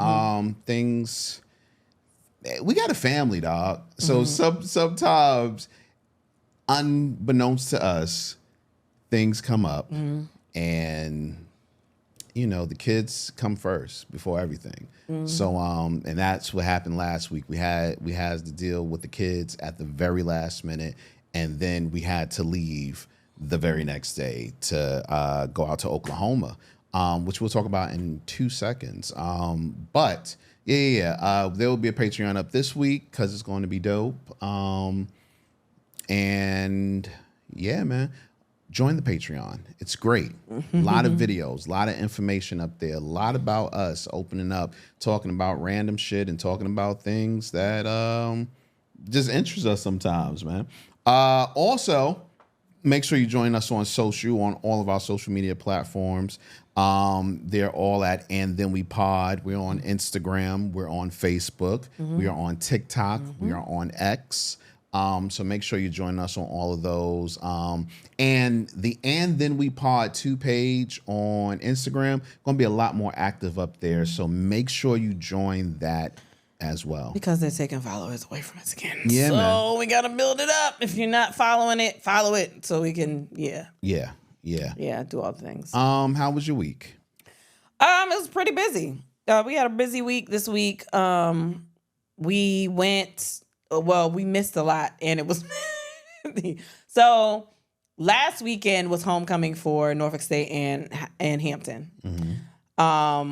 And so it was a lot of events going on that we missed. But we did do an event, what is it, Purple Rain, that they do in Norfolk State, and we went out there, which was really, really fun. Met a couple of people out there. Shout out to y'all. I could not remember everybody's names. I feel so bad. But we had a good time. It was food trucks out there. It was food, and it was the older crowd, the older alumni. It was really cool. It's just so funny that I go to these events, and I've been going to homecomings at Norfolk State for years, and I did not go to Norfolk State. I went to hair school. But we had it was funny. A friend of mine went with us, and she goes to Norfolk State, or she went. So she's out there sitting with us, and this dude comes up, and he's trying to talk to her. And he's kind of trying to talk to us collectively. And my friends back here, And he had like 2 or 3 friends with him. And it's really, really loud because we're over there by the DJ. Illmatic was DJing. Shout out to him. So he's talking to us, and he's like talking to her, and he's like, yeah, so what y'all doing after this? And I'm like, man, nothing. And she was like, I don't know. He was like, y'all should come with us. And And I'm like talking because I'm a nice person. I'm a good wingman. I'm not like one of those like, stop talking to me. But he could tell that I wasn't really engaged with all the y'all come with, y'all let's do this, whatever. Because you were close, but you weren't near me. Right. So he thought I was just with her. And he was like, I see she's not really trying to talk to nobody. I was like, nah, I'm cool. He was like, so like, yeah, like what you doing after this? He was like, you about to go, like, what, you got a man or something? I was like, yeah, my husband, he over there. So I guess I didn't want to be that person, but like, you gonna keep asking me. I'm trying to be nice. So he's talking to her. She kind of wants to talk to him, doesn't really want to talk to him. So I could see her, whatever. I'm just being supportive. His friend comes over to me, and he's in my ear, and he's like, anybody ever tell you love that girl from the podcast? And I was like, yeah. People tell me that all the time. Yeah. He was like, is that you? And I was like, yeah. He was like, for real. I kept looking at you. I knew it was you. Mind you, it's loud again. You can't hear nothing. He's like, yo, can I take a picture with you? I was like, yeah, sure. So I get up, I take a picture with him. The dude that my friend is talking to sees us taking a picture and thinks that niggas is just out here taking pictures together. So which happens at homecoming. Yeah. So he's like, oh, I want a picture. And he's talking to my friend because he just wants to take a picture because dude is taking a picture with me. Like, oh, everybody just taking pictures. So he gets a photographer to come take a picture with her, and he takes like a selfie with her, and like it wraps up and he leaves. And I'm like, I think the dude just thought we was just taking pictures. And I didn't want to be like, because of who I am, the dude took the picture. But like now you just in this random nigga's phone.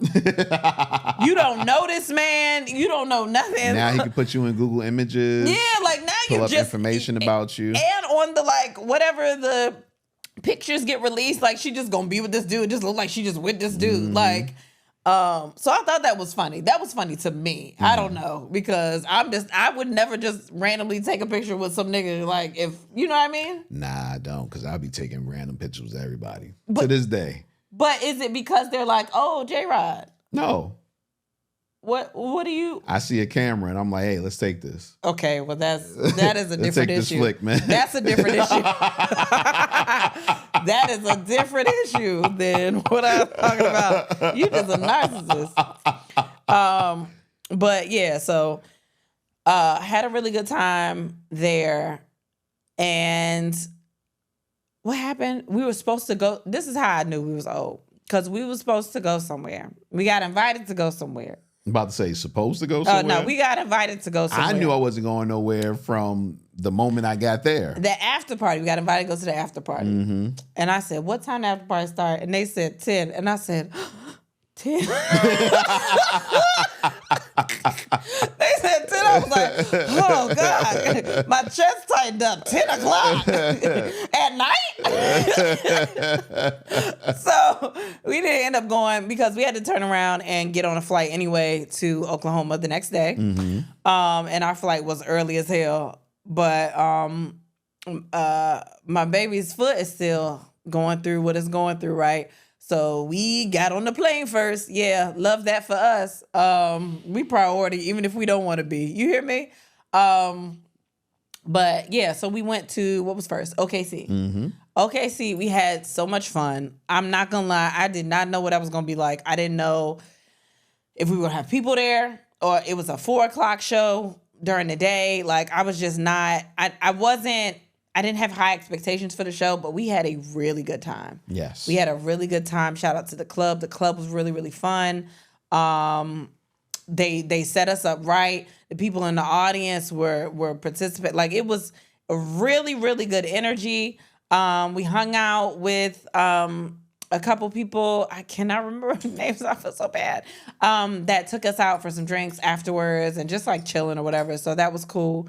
But it was funny because, and I don't want to take up the whole time. I just don't know what you're going to talk about.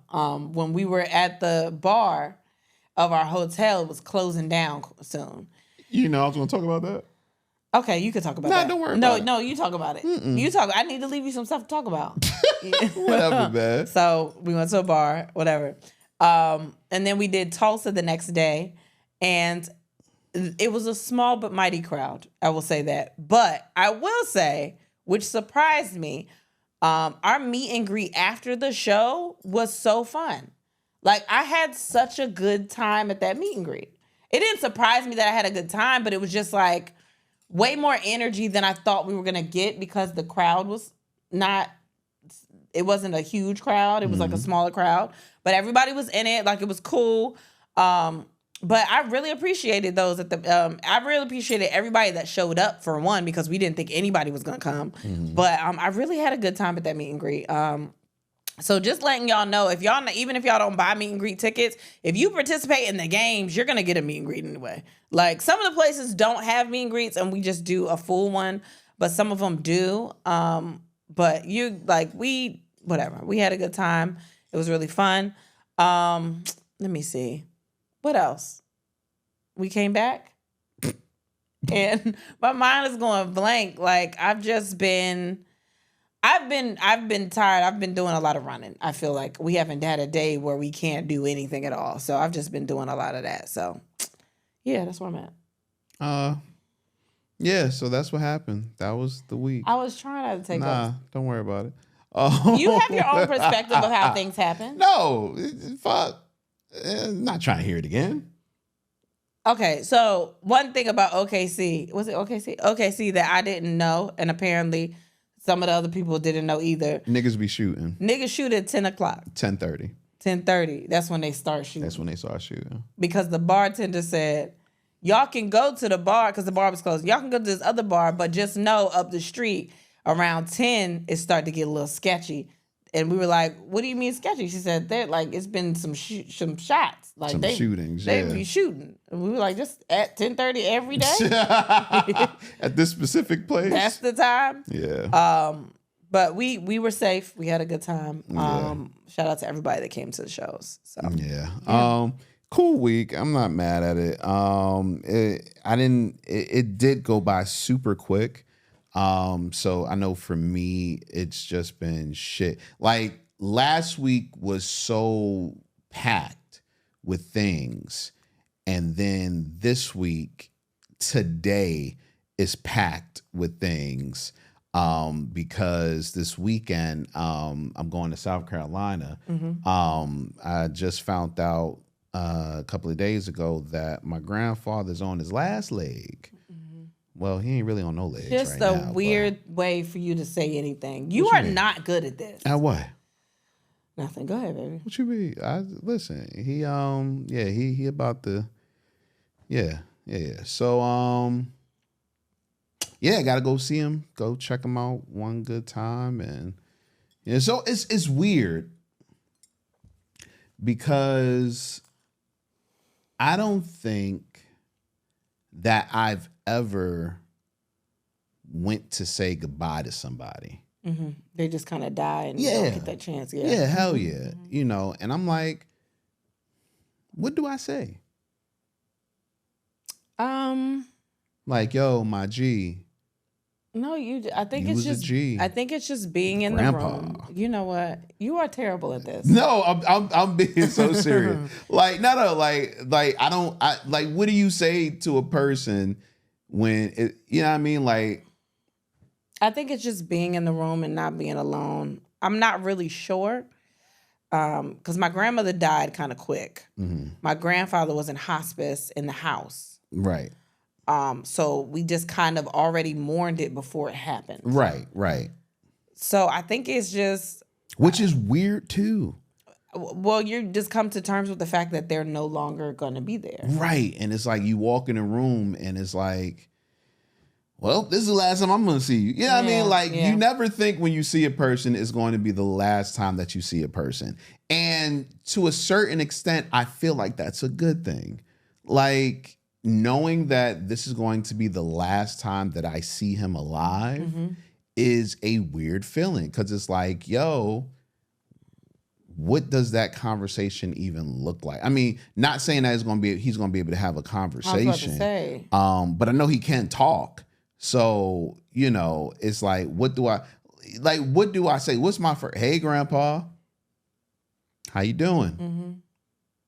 When you leave, what do you say? Wow, You I can't never say thought see about you later. That. I never thought about the how you doing or the. Yeah. I never thought about that, so I don't know. I have no idea what I'm supposed to say. And that, if we were talking about anxiety earlier, that gives me more anxiety than anything that I've had to deal with in a while. Like, because I literally have no words for him. Yeah. I don't know what I'm supposed to talk about. And, in my family, I'm the jokester. So it's like, I don't know what jokes are appropriate, what jokes aren't, because in my mind, everything I say isn't appropriate. At this point, you're just a grandson. You can go in there, you could hold his hand. It could be anything like But that. that shit whack, and that's not me. Okay, well. Like, I know I'm going to give him a hug. Yeah, so Like, I know that. You know what I mean? But I don't know. It's just a It's a weird position to be in. Yeah. It's super weird. Super weird. So, and I've never had to deal with it before. Yeah. You know what I mean? And it's just weird. And then I have to be there for my mom at the same time. Yeah. You know what I mean? Which is a little easier because of her and our relationship. You know what I mean? Like, I know how to be there for her. Right. But It's also a lot about her too. Yeah. It's I mean, to me, it's more about her than it is about me. That's what I'm saying. That's her father. So really just being there for her too, especially if you don't know what to do, at least know that you're there to support your mom. Right. Like I was even thinking about bringing my book. I was like, damn. But does it look weird that I'm reading instead of spending the last moments with him? But he can't really communicate too much. So it's like, yeah, I'm just really in my head about this right now. So, that makes this weekend fun. Yeah, don't say that. But yeah. And then tonight we got Halloween, man. We got trick-or-treating with the boys. You ever trick-or-treated with a cane when a nigga can't walk for real? That's what I'm doing this week. That's what I'm doing tonight. I don't know why he thinks that he can do that. Shit, man. Because I ain't going to miss out on my boys trick-or-treating. You see how excited they are? Yeah, but I also have been with you in airports this week. It's not fun. There ain't no nigga brought up with a wheelchair, nothing like that, out here trick-or-treating. You just out here walking by yourself. That's all right. I got you.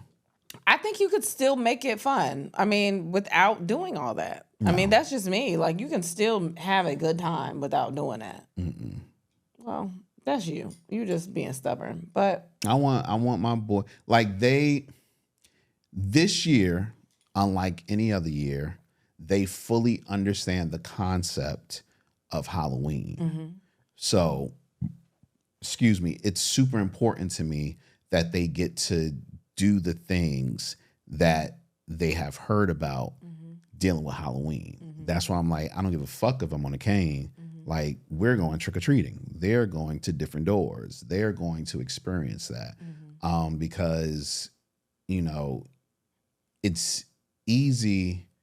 I think for our kids who aren't neurotypical, it could be, it's easy to just underestimate the moments, you know what I mean? But when you're dealing with, kids on the spectrum, knowing that they fully understand, or at least understand to the point where they're excited about something. You want to give it to them. Yeah, I want to make sure that they get the full experience, you know what I mean? So, because we know a nigga like me not a holiday dude. Yeah. But at the same time, if they get this and they understand Christmas a little more this year, then I'm going to be holiday the fuck out. You know what I mean? Because at the end of the day, it's about them anyway. I don't give a fuck about it. It's about them. And if they give a fuck, then we give a fuck, man. Period. So, anyway.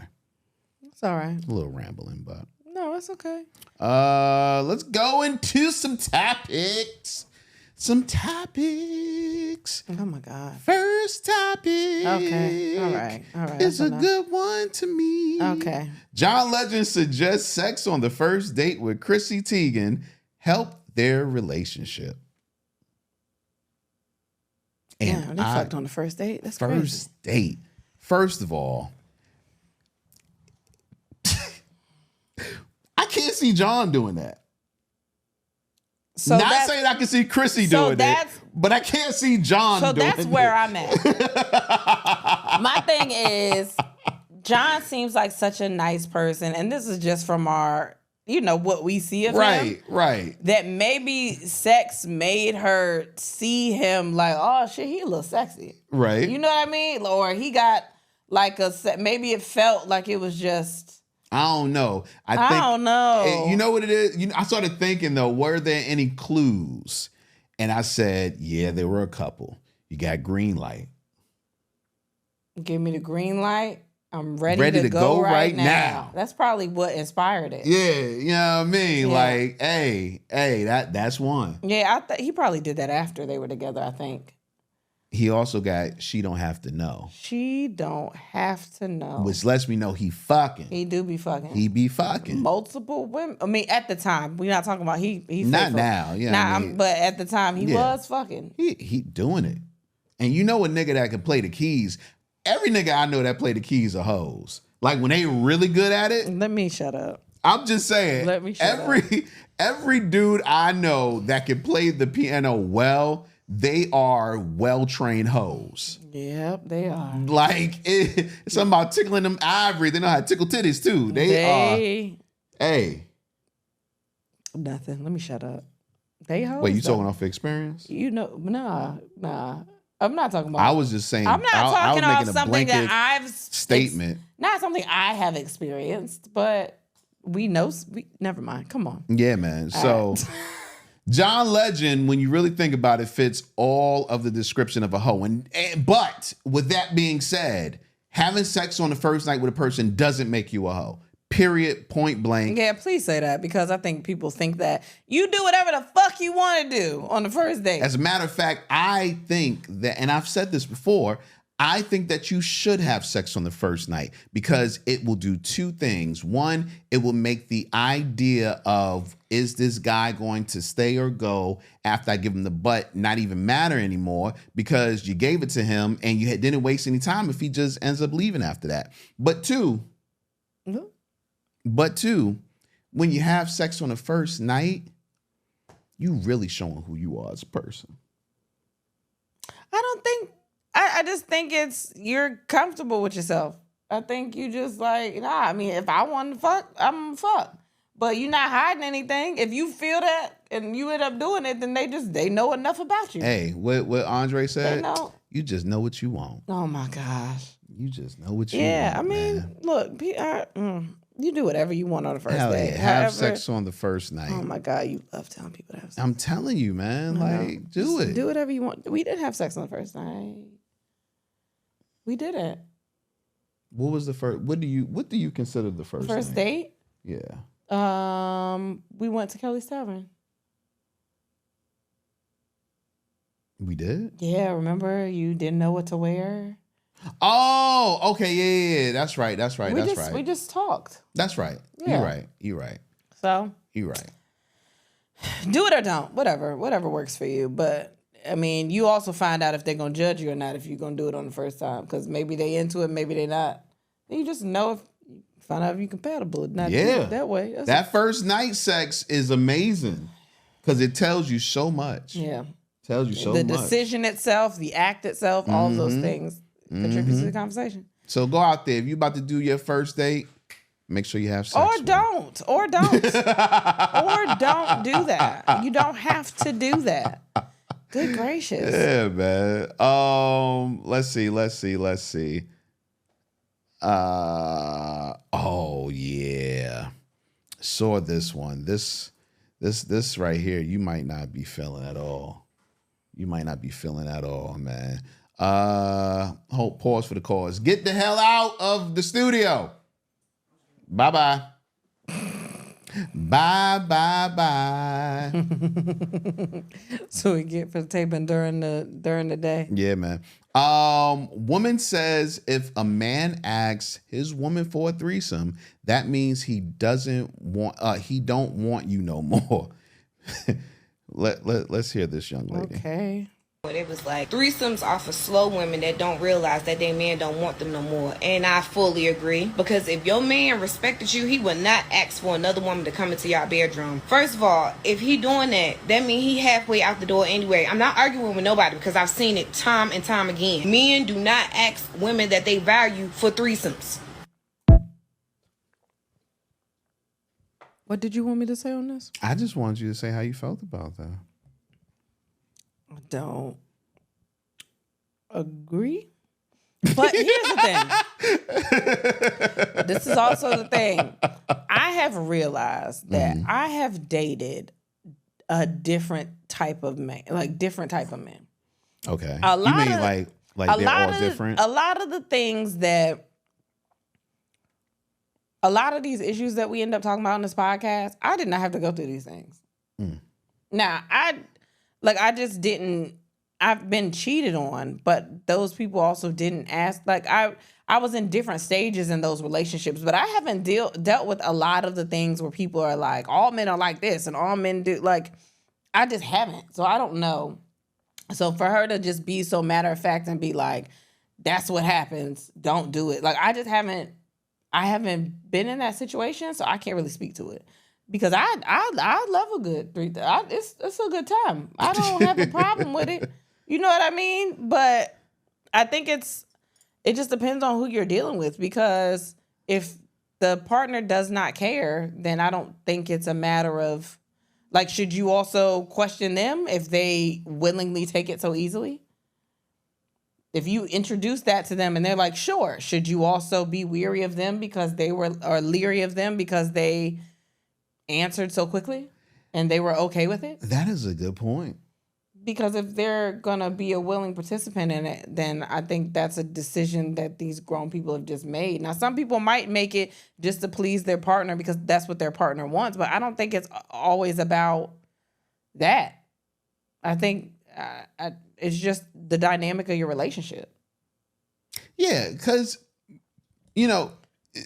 the statement makes it sound like food. Last night, I love a food analogy. You told me what you were going to cook for dinner. Yes. And immediately I said, can we eat this? No, I was like, you want some burgers? Mm-hmm. Because I didn't want what you were going to cook. But sex and threesomes are not food.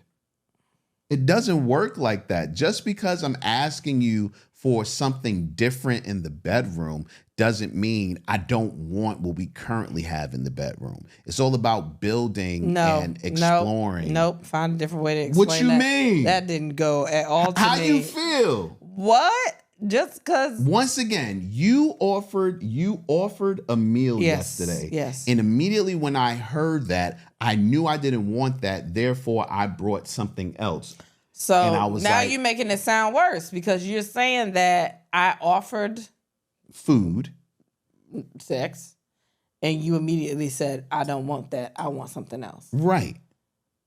So that does sound what she's saying. No, but I'm saying, the first thing I said was, sex is not food. Okay. It's not the same thing. Okay. Yeah, that's what I was saying. But it's not a good analogy because you still gonna eat, but you just I wasn't more going to on eat your what you. plate. I didn't want to eat what you were offering. I wanted to eat something else. No, you just Why wanted are you to losing eat, this? because you just wanted to eat more. If you're adding something I didn't want to eat. I I didn't want anything that you was offering. I wanted something completely different than what you were offering. So you didn't want me. You wanted something else. I wanted you are I'm trying to figure it out. You're going way too deep. I'm trying to figure it out. No, I'm trying to figure it out. Okay. Maybe it's not a good analogy. No, we're Maybe gonna you take this wrong. one. No, we're gonna take this one. Maybe you wrong. Maybe that would be the name of the damn title today. Maybe you wrong. No. She says that Yes. if a man asks a woman for a threesome, that means he don't want you no more. Okay. What I said was sex is not food. Just because a person doesn't want what you're offering when it comes to sex doesn't mean that they don't want you at all. They're just looking for something different at the time, a different experience. With sex, it can... But they always gonna eat there? Yeah, they always gonna eat. What? They always gonna eat, but when you cook, they gonna eat it. They always gonna eat it, but sometimes they don't want that. They want something different. They want something else. Right. But tomorrow when you cook, they still gonna eat it when you cook it tomorrow. Well, not me. I'm not gonna eat what you said you wanted to make ever. Cabbage and chicken? You wanted to make cabbage, chicken, and kielbasa. Now we talking about food. Let's go. I understand this conversation. You wanted to put it all in one pot. Yeah, that's good. And have me eat that. That's good. And think I'm going to be okay with that. See, you. Now, I don't use this word often, but if food was attractiveness, that's the ugly bitch. Baby, that's delicious. What are you talking about? Hey, I didn't say that the ugly bitch can't fuck. I'm just saying, baby, that's the ugly bitch. I think you're done with analogies today. I think you have extended your limit. What you mean? You have met your quota of analogies. No more analogies today, okay? All right? Not in this episode. Because what the fuck are you talking about now? No. We are no longer talking about sausage and chicken and cabbage. And there's nothing wrong with that. That's an ugly meal. it's delicious. It's an ugly meal. It may taste whatever, but I don't want that meal. Because it's not on cute. My plate. Because it's not cute. Maybe. You see how fucking bougie you are? You need a cute food? I don't eat no ugly food. Get those black eyed peas away from me. What's wrong with you? Oh my gosh. Ew. Yo, maybe that's why I'll eat black eyed peas. I don't like the color of it, man. And that's racist. That is racist. And I'm glad you admitted it. You ever offer? Never mind. You don't want to hear the answer? I know the answer, but it has somebody. What's wrong with you? Has somebody ever drove so good that you offered them head? Yeah, man, you. What? Baby, you know left turns are sexy to me. No. That one arm left turn make me want to fuck after that. Wherever we going to the left, we gonna fuck there. Oh, man. We gonna fuck to the left. This Uber passenger asked his Uber driver if he wanted some head after he got dropped off. So literally, old boy takes him to wherever he goes, and he gets ready to walk out. Like, you want that? And the dude says, what? And the other dude said, you want that? And the dude said, nah, bro, I ain't hear you. What you say? He was like, you want some head? That's literally the driver was went. stunned. That's literally how it went. You know what? I commend the quiet ask because he probably was sitting back there the whole time and was like, man, I'm trying to get some head. I'm trying to give some head. Give some head. So it was one of those things where it's like, if you heard it, you heard it. But if you didn't, I didn't say it. If you didn't hear it, I didn't say nothing. But he said it again over. Oh, he said it like 2 or 3 times. He really wanted it. He really wanted to suck some dick. He really wanted it. But it's funny because just you walking out, it's like, it's not harassment. You just answer the question. You're like, you want some head? What? Nothing. No, I ain't say nothing. You know? unless you want to give me unless you want. What do you think you heard? So you say it back to me, then that means I didn't say it to you. that means I want it. Oh gosh. Yo, that's funny. Yeah, man. I thought that's insane though. What's up? Nigga, you want some head or what? You put this in here, and I thought this shit was hilarious. Female dragonflies will fake their own death to avoid mating with unwanted males. Man, I was trying to figure out what she was doing. She was doing the dragonfly. I just thought, who was? Never mind. Keep going. Whoa. All I could picture was like them flying around and this dragonfly nigga coming up to her like, yo. And she's like, oh my God. And she just dies. Like she just falls out the sky because he's getting on her nerves. Like, oh. She just she go down just going, oh, this nigga. Look up every 2 seconds. You still there? Okay, I'm down. I'm down. You still there? I'm dead. Dead. And then he just go to another. All right, so what you doing? You just see dragonflies falling out the sky because of this one ugly dragonfly. That's how you know ugly when bitches just die every time you walk past them. I can see girls doing that in the club though, for real. That's just falling out. I'm done. I'm asleep. Yo, Shorty, let me talk to you about. Yo, that has to be the most disrespectful shit a person can do. Yo, Shorty, let me talk to you about. You standing up? No, I'm not.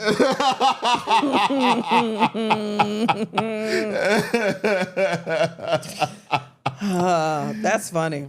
Oh man, that's great. I appreciate it. You know what wasn't great? This. Hold on. I didn't know you put this in here. Why you put it in here? Because this was terrible. Who's brought stripes and bright stars through the perilous fights for the ramparts we watch skies were so gallantly streaming. And the rockets red glare.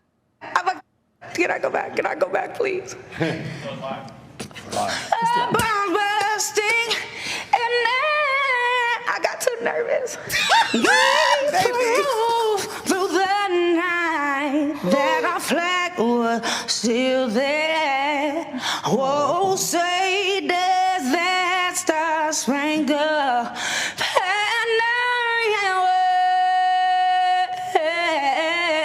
Look at their faces. Y'all can't see them. for the land of the free. Who's Oh, man. Her name is Loomis. Yeah, man. You know what's crazy? She had pieces of like goodness in there. Like she had a couple, but then it was a lot of. I was about to say, what I know is that even if she wasn't nervous, she was gonna fuck that up. She was gonna fuck the national anthem up. National anthem unless you know you are a powerhouse vocalist, sing that shit straight. I don't care if you an old person, if you a young person, or in between. What game was that? There was a little girl singing it. We Fucked just it up. watched it. She did not fuck it up. She didn't fuck it up. The little girl we just watched, she sang really good. We were watching some game. No, she didn't. She changed it. She changed the key twice. Oh my gosh. You know Or who was did? it? Wait, no. You know what? It wasn't the little girl that changed the key twice. It was somebody else. It was somebody but else, it was a yeah. little girl, and you could tell she had been practicing that all month. And she sang it straight. And she sang it straight. You know who else did a good job? And Ashanti. y'all gonna say she didn't? Cause y'all like to shit on Ashanti. Ashanti sounded okay. She sounded good. She sang it straight. Yes. She sang it straight. And you know she sang it straight, and she like had been practicing because she know what people say about her. And they don't give you no background accompaniment or nothing. You just got to sing it acapulco. So. Damn, man. Ashanti. What? What do you want to say about Ashanti? Not in here. We know slander Ashanti. In I here. love Ashanti. I fuck with Ashanti. I love Ashanti. And she looked like that in person. God damn, that shit is crazy. I think Ashanti gets a bad rap. She does. She been getting a bad rap. Her tone is. It's not that bad. Like she's not that bad. No, She I was about to just- say her tone is great. Yeah, she's not that bad, and I don't know. Just because she's just not like a. Like people be saying Sierra can't sing. I think Sierra can sing. They're just not. What? I mean, You think Aaliyah could sing too, didn't you? I thought Aaliyah could sing. I think that they can sing. They're just not powerhouses. What do you mean by sing? Like they can hold tunes. Like they sound good. Like, you know, what do you mean? Like, If you compare some of these people to other people like that can't, like, they can sing. I think in a regular setting, if they were to come out and sing, you'd be like, oh, they can sing. I think when it comes to the music business in general, it's more about your tone than anything else. And people like Ciara and Aaliyah and other people, Rihanna, great tones, unmatched tones. I mean, you could match But some of them. No. But it doesn't exactly mean that they are technical singers. But that's what I'm saying. And I like, think that's what people really get confused with, technicality and, you know. but I'm saying when people are like, they can't sing, like, they can sing for the things that they're doing, but they're not Whitney Houston out here doing shit like that. But like, if they were in your house and they came to karaoke or some shit like that, you'd be like, they can sing. Yeah. So. Like, at the end of the day, if the industry was only composed of people that could sing, there'll be one or two things. Not a lot of people. Maybe no dance music. Because, you know, a lot of them people like, and I love her. I love her. I love her. Jennifer Hudson, to me, some of them fast songs, she don't sound good on. You didn't like Spotlight? That was the only one. That was the only one. But I had heard a couple of other songs where I was like, I didn't hear enough. I can't listen to her tone like this. You know who worked around some of that for me though? Fantasia. On that Fantasia album, she had some songs that were a little more upbeat, and I didn't think I would like them coming from her. Well, I think Fantasia knows her voice better than Jennifer Hudson does. No, I think Jennifer Hudson knows her voice. I think that they just some of them they were trying to put her in pockets that she didn't necessarily. And I'll give that to you. Yeah. So I think there wouldn't be a lot of dance music because a lot of people can do a lot of things, but a lot of people can't make you want to listen to this shit. No, a lot of people can't sing straight. Yeah, that's true too. A lot of them can't sing straight, and some of that times that's distracting in some of them dance songs. Very true. So very true. I don't know, but man. whatever. Tones are important, man. And popular music, tones Yeah. are important. Now, if you want to, sing to the heavens, go to gospel. You don't have to go to gospel. You go to R&B too. Yeah, I guess sleepy Yeah. R&B. Yeah. No. Okay. I can't say sleepy R&B. It's all right, baby. You don't have an album out. Let's just go ahead and talk about other things. What? You are just so disrespectful today. Do you have an album out? I don't know about. I mean, if that's the case, I'll pump that shit. Oh shit! What? I'll promote that shit. You my baby. Oh fuck you, man. My king. What is this? What? I can't see the title. I don't even know what this is about. You ever been high before? Yeah. What's the craziest thing you ever done high? Called 911 because my heart was beating too loud. I called my cousin and I said, I know you can hear it through the phone. And she said, no, bitch, I can't. I said, why am I hang up and call you back? I got to call the ambulance.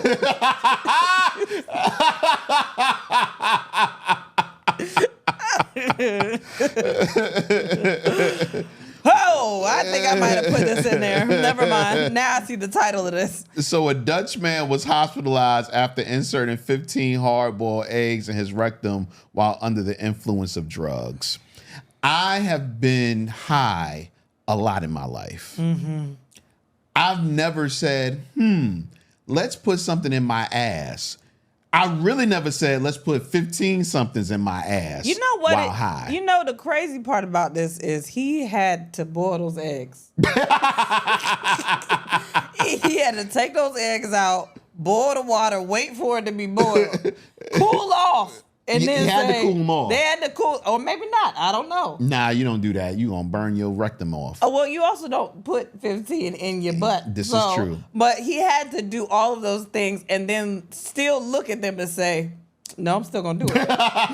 Nah, you know what's fucked up? I know that once they were touching, they were crumbling. Oh, that's why. And then you stuffing them more in there. It's less space. It's even more crumbling. And I don't even like cracking them with my hands. That shit like shards of glass. Yeah, sometimes you. Yeah. Wait, did they say? Wait, I want to read some more. Like, is he okay? Like, they said despite they were able to treat him successfully. The patient made a full recovery without any lasting complications, though he eventually certainly left many shaking their heads. Oh, so no. Well, he just had surgery. Wow, 15. 15 is a lot. I wonder if they were the large eggs or the medium. Medium, probably medium. Yeah, okay. Because you ain't gonna get no feeling off a small, and too large is like, nah. I'm already doing 15 of It's these too crazy. Yeah. That's too crazy. Yeah. I need medium. Get the medium. Let me get the medium. Let me get the white package. That means he bought 2 packs and said, I can't use all of them. I can at least use, I'll get me a couple more out of this one. Yeah. Let me get the... Let's just get a couple. Or maybe he started with 3. I was like, I got 3 up there. I wonder if I can get a whole carton. Yeah. He walked around was like, this ain't enough. Who was around him? I wonder if he had like a family. Because if I You was don't his do this wife, when you have a family. If I was his wife or his partner or whatever, I'll be mad as hell. Like, nigga, we gotta eat eggs. I bought 2 cartons because they were gonna sell 2 for $9. You done used up a whole carton in your ass. Don't say that. Why they was gonna sell 2 for $9? Yes. That's nasty. Oh my God, the price. Oh, it's a price. Yeah, exactly. Continue. I don't. Should I? Oh my gosh. I don't know. Just so you know, Florida-based company Fresh Express announced a recall on gourmet chicken Caesar salad bowls. They did a recall because of listeria concerns. You can't eat shit now, and man. Fresh Express is like very popular. Hell yeah, I be eating their spinach all the time. Yeah, that's very popular. So yeah, man, be careful. Damn, I gotta start growing shit. Speaking of listeria outbreaks, man, McDonald's Yeah.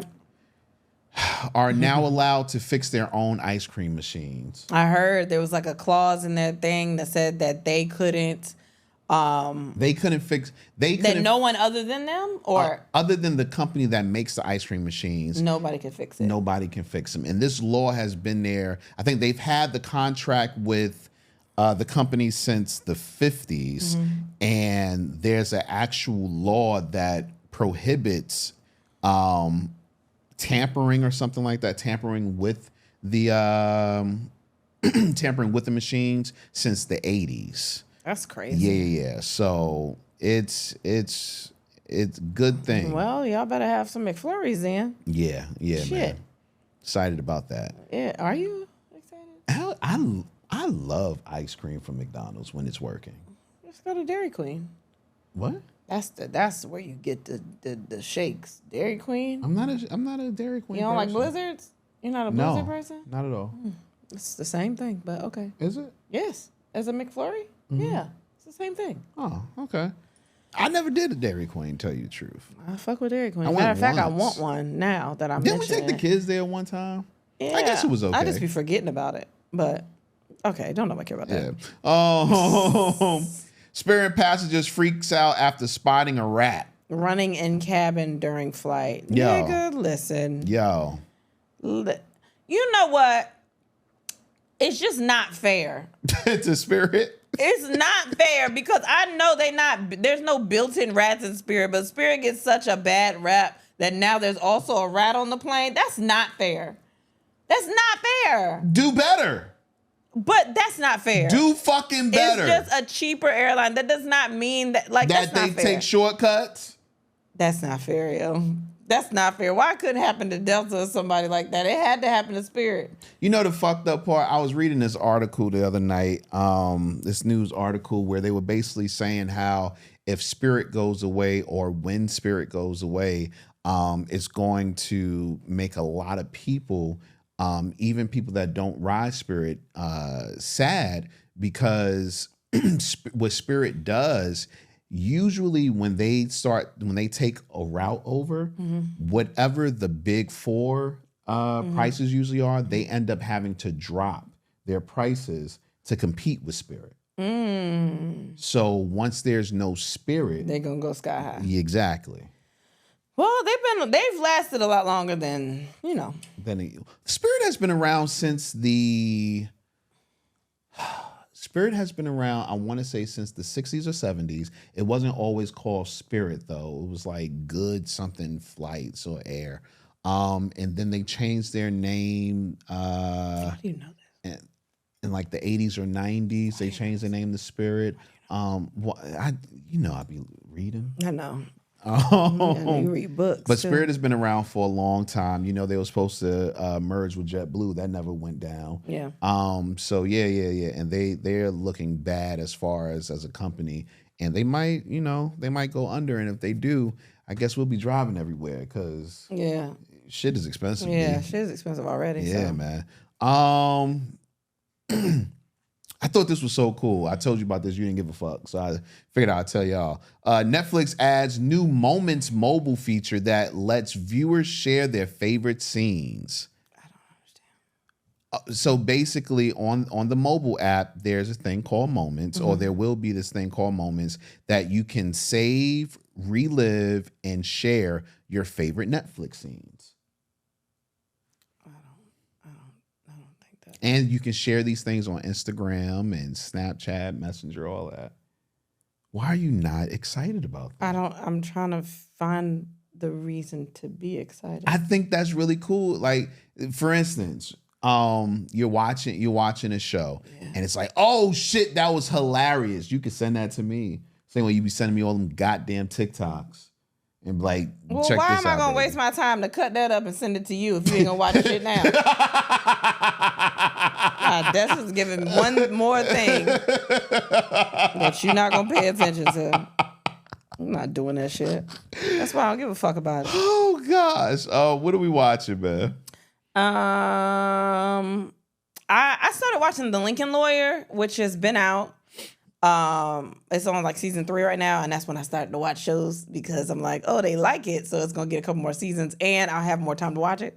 So I started watching that. I'm still on season 1, almost done with that, and it's pretty good. It gave me something else to watch, because I, love Suits and all that other shit. I like lawyer shows, but so I'm watching that right now.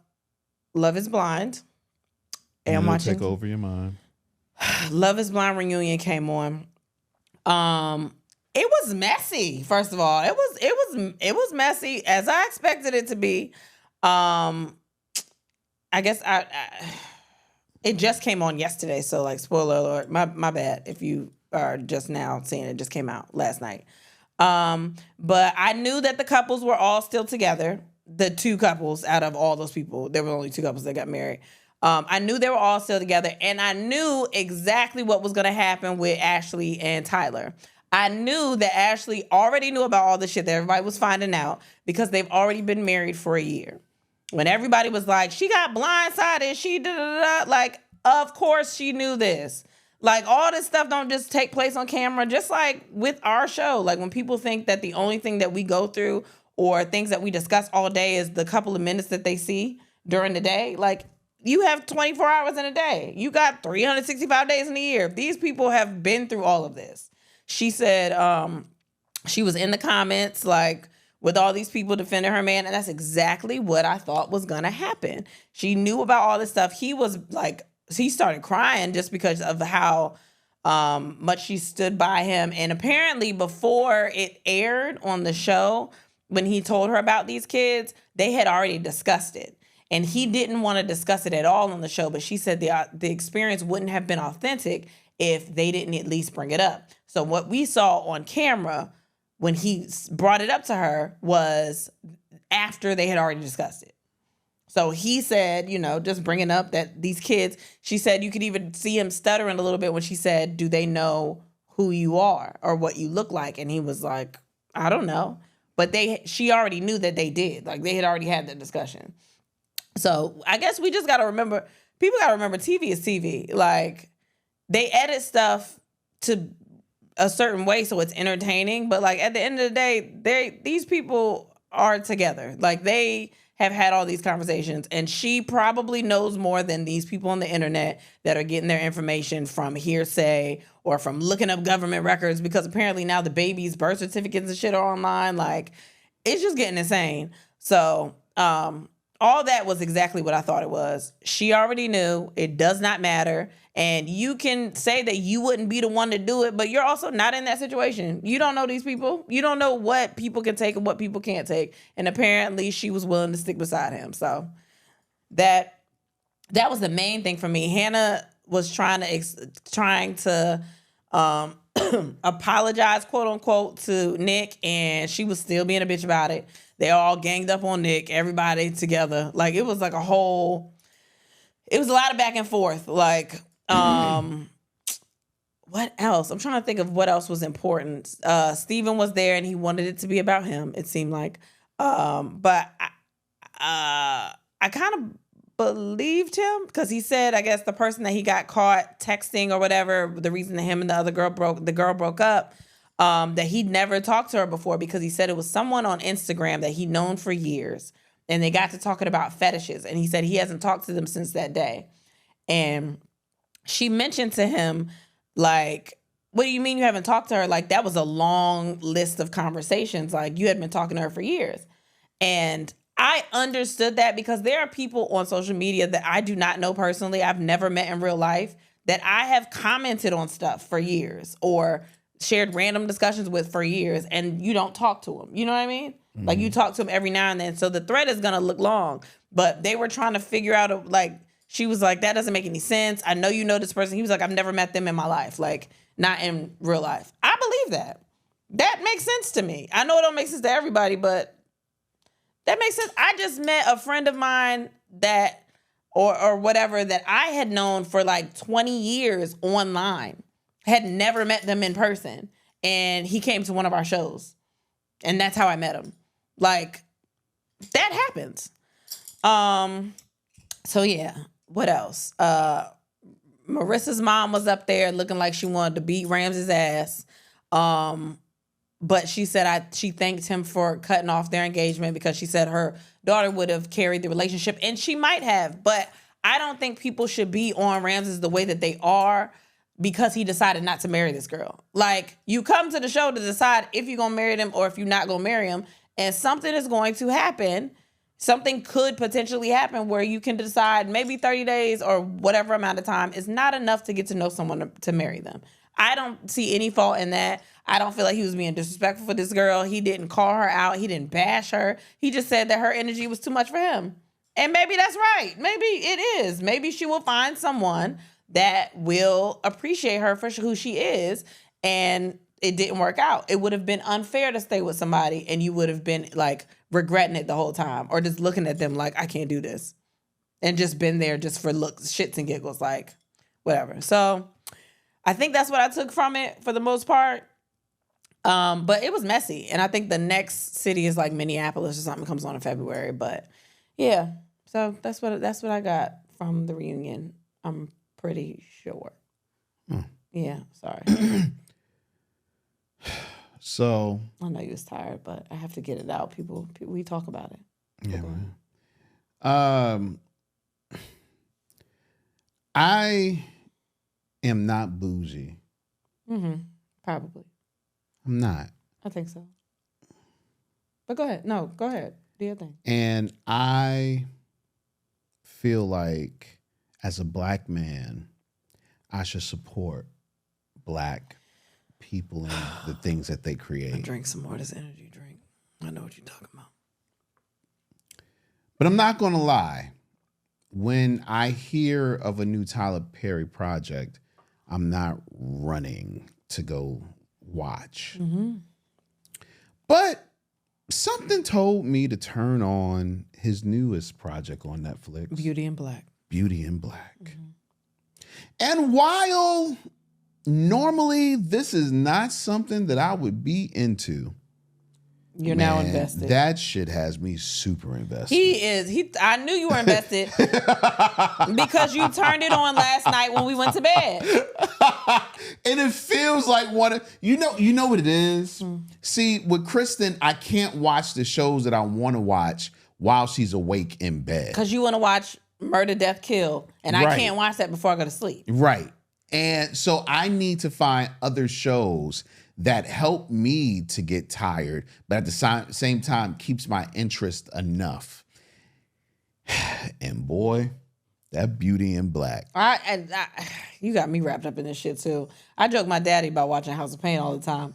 But if it's like Beauty in Black, I get it. My daddy talk about House of Pain and The Oval like they are the best shows he's ever seen in his life. Man. Like and look, I'm sorry. Like if you like them, that's great. It's usually not what I go for. Right. I watch it maybe if it's on, maybe, but it's just not. And this is, they're probably never gonna hire me for shit. That shit is good. Look, he never gonna hire me for shit anyway, so it's fine. But I am invested. Yeah. I'm invested. Yeah. I think we're on episode 5 now. And it's 8 episodes. 5? I think so. One thing though, it is going slow for me. It's not slow. Going slow because they keep saying new shit. But it's slow for me. It's like I feel like something's supposed to happen that they're dragging.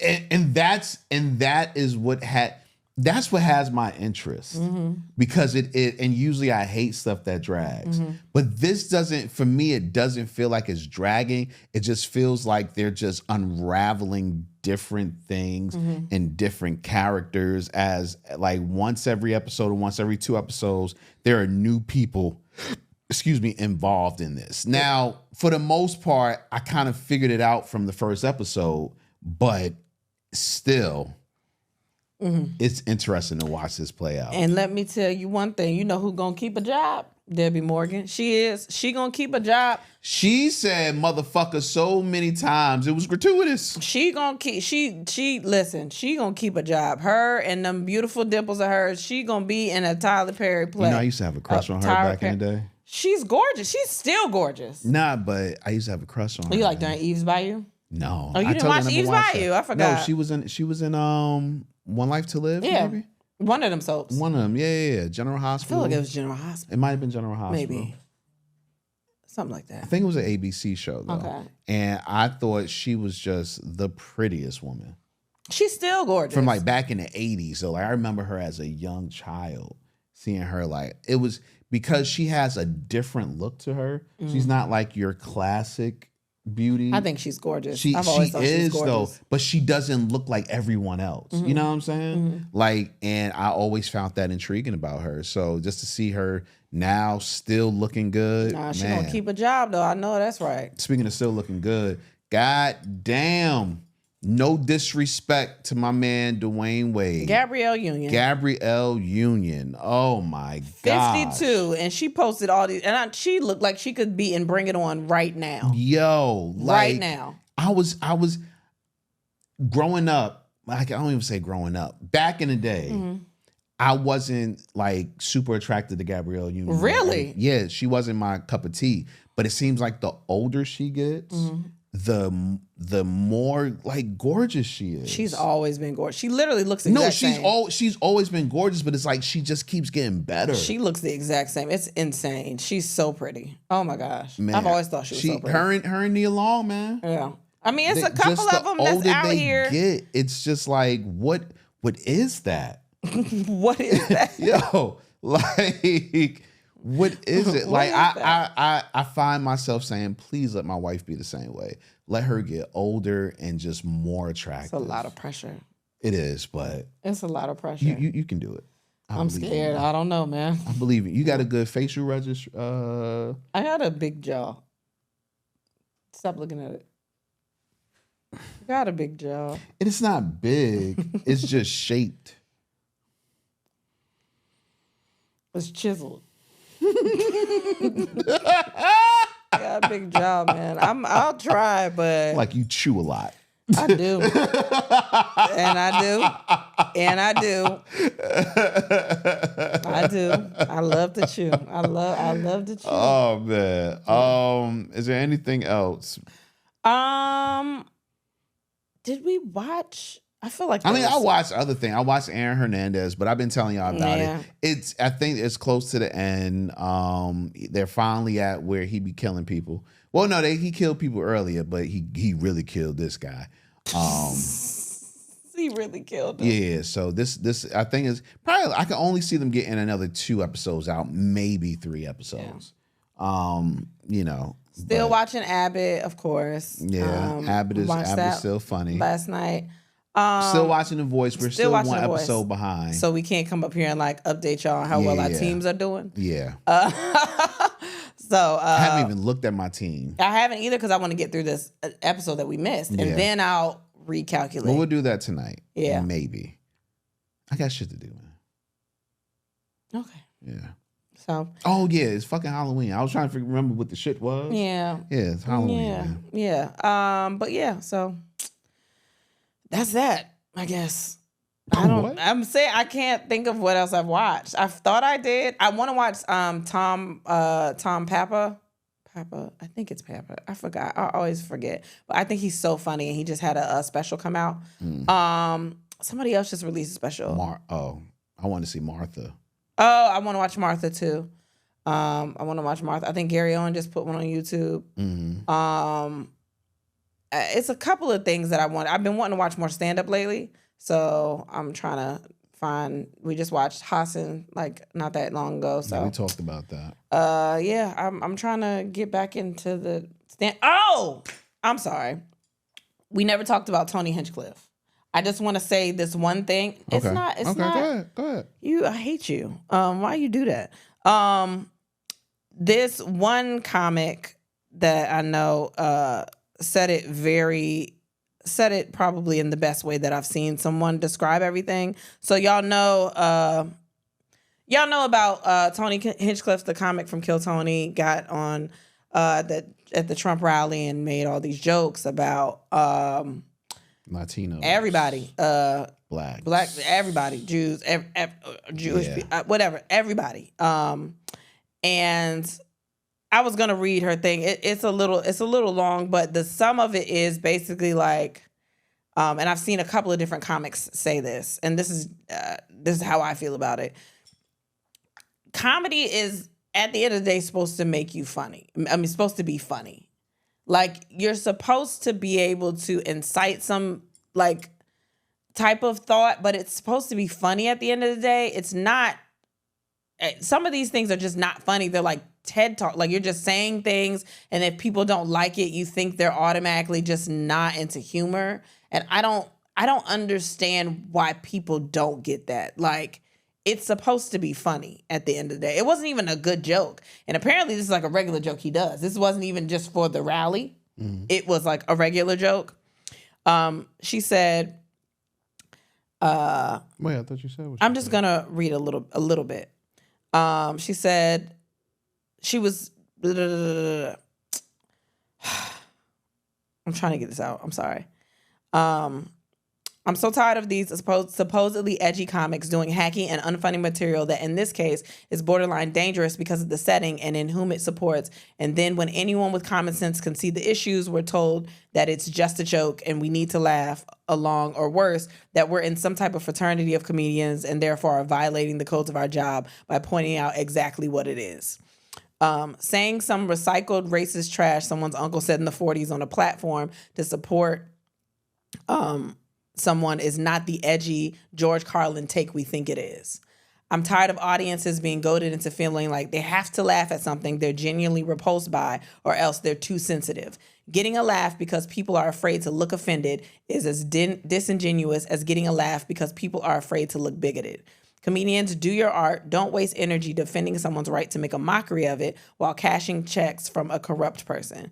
What you have to say matters, so say what you mean in a funny way or don't say it at all.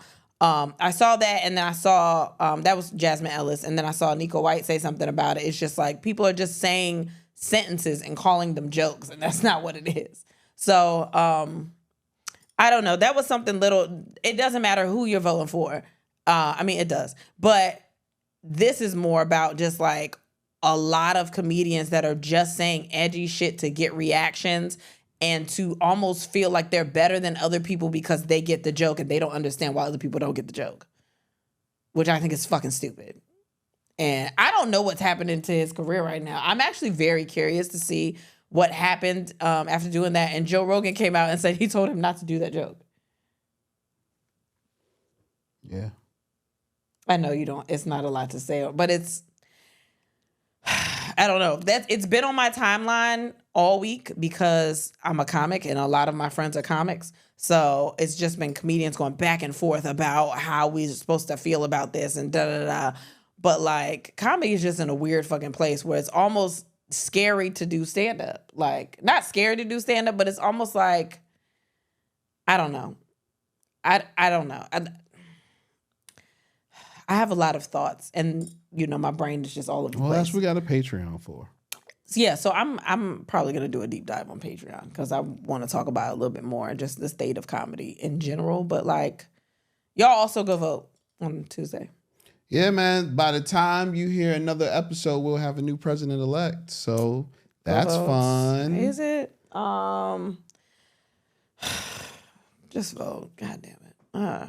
It's a lot, but we're not political, so we can end it there. There you go. Mine was I just wanted to talk about comedy more, but I'll get into it on Patreon. All righty. Is there anything else? Anything else? Hearts, minds, souls, feeling? I don't know. It's Halloween. Be safe. Yeah, man. And if you're not listening to this on Halloween, I hope you have fun. Hope you ate a lot of candy. Also, get tickets. Buy tickets to the shows. Yeah. Buy the tickets. They will. Raleigh, Virginia Beach up next. Baltimore's on the way. Philly's on the way. On the way too. But get the tickets. Get your groups together. Maybe buy tickets as holiday gifts, whatever. Come out, have a good time with us. All right. Well, with that being said, and then we had Sex and So Should You. Thanks for listening. Bye.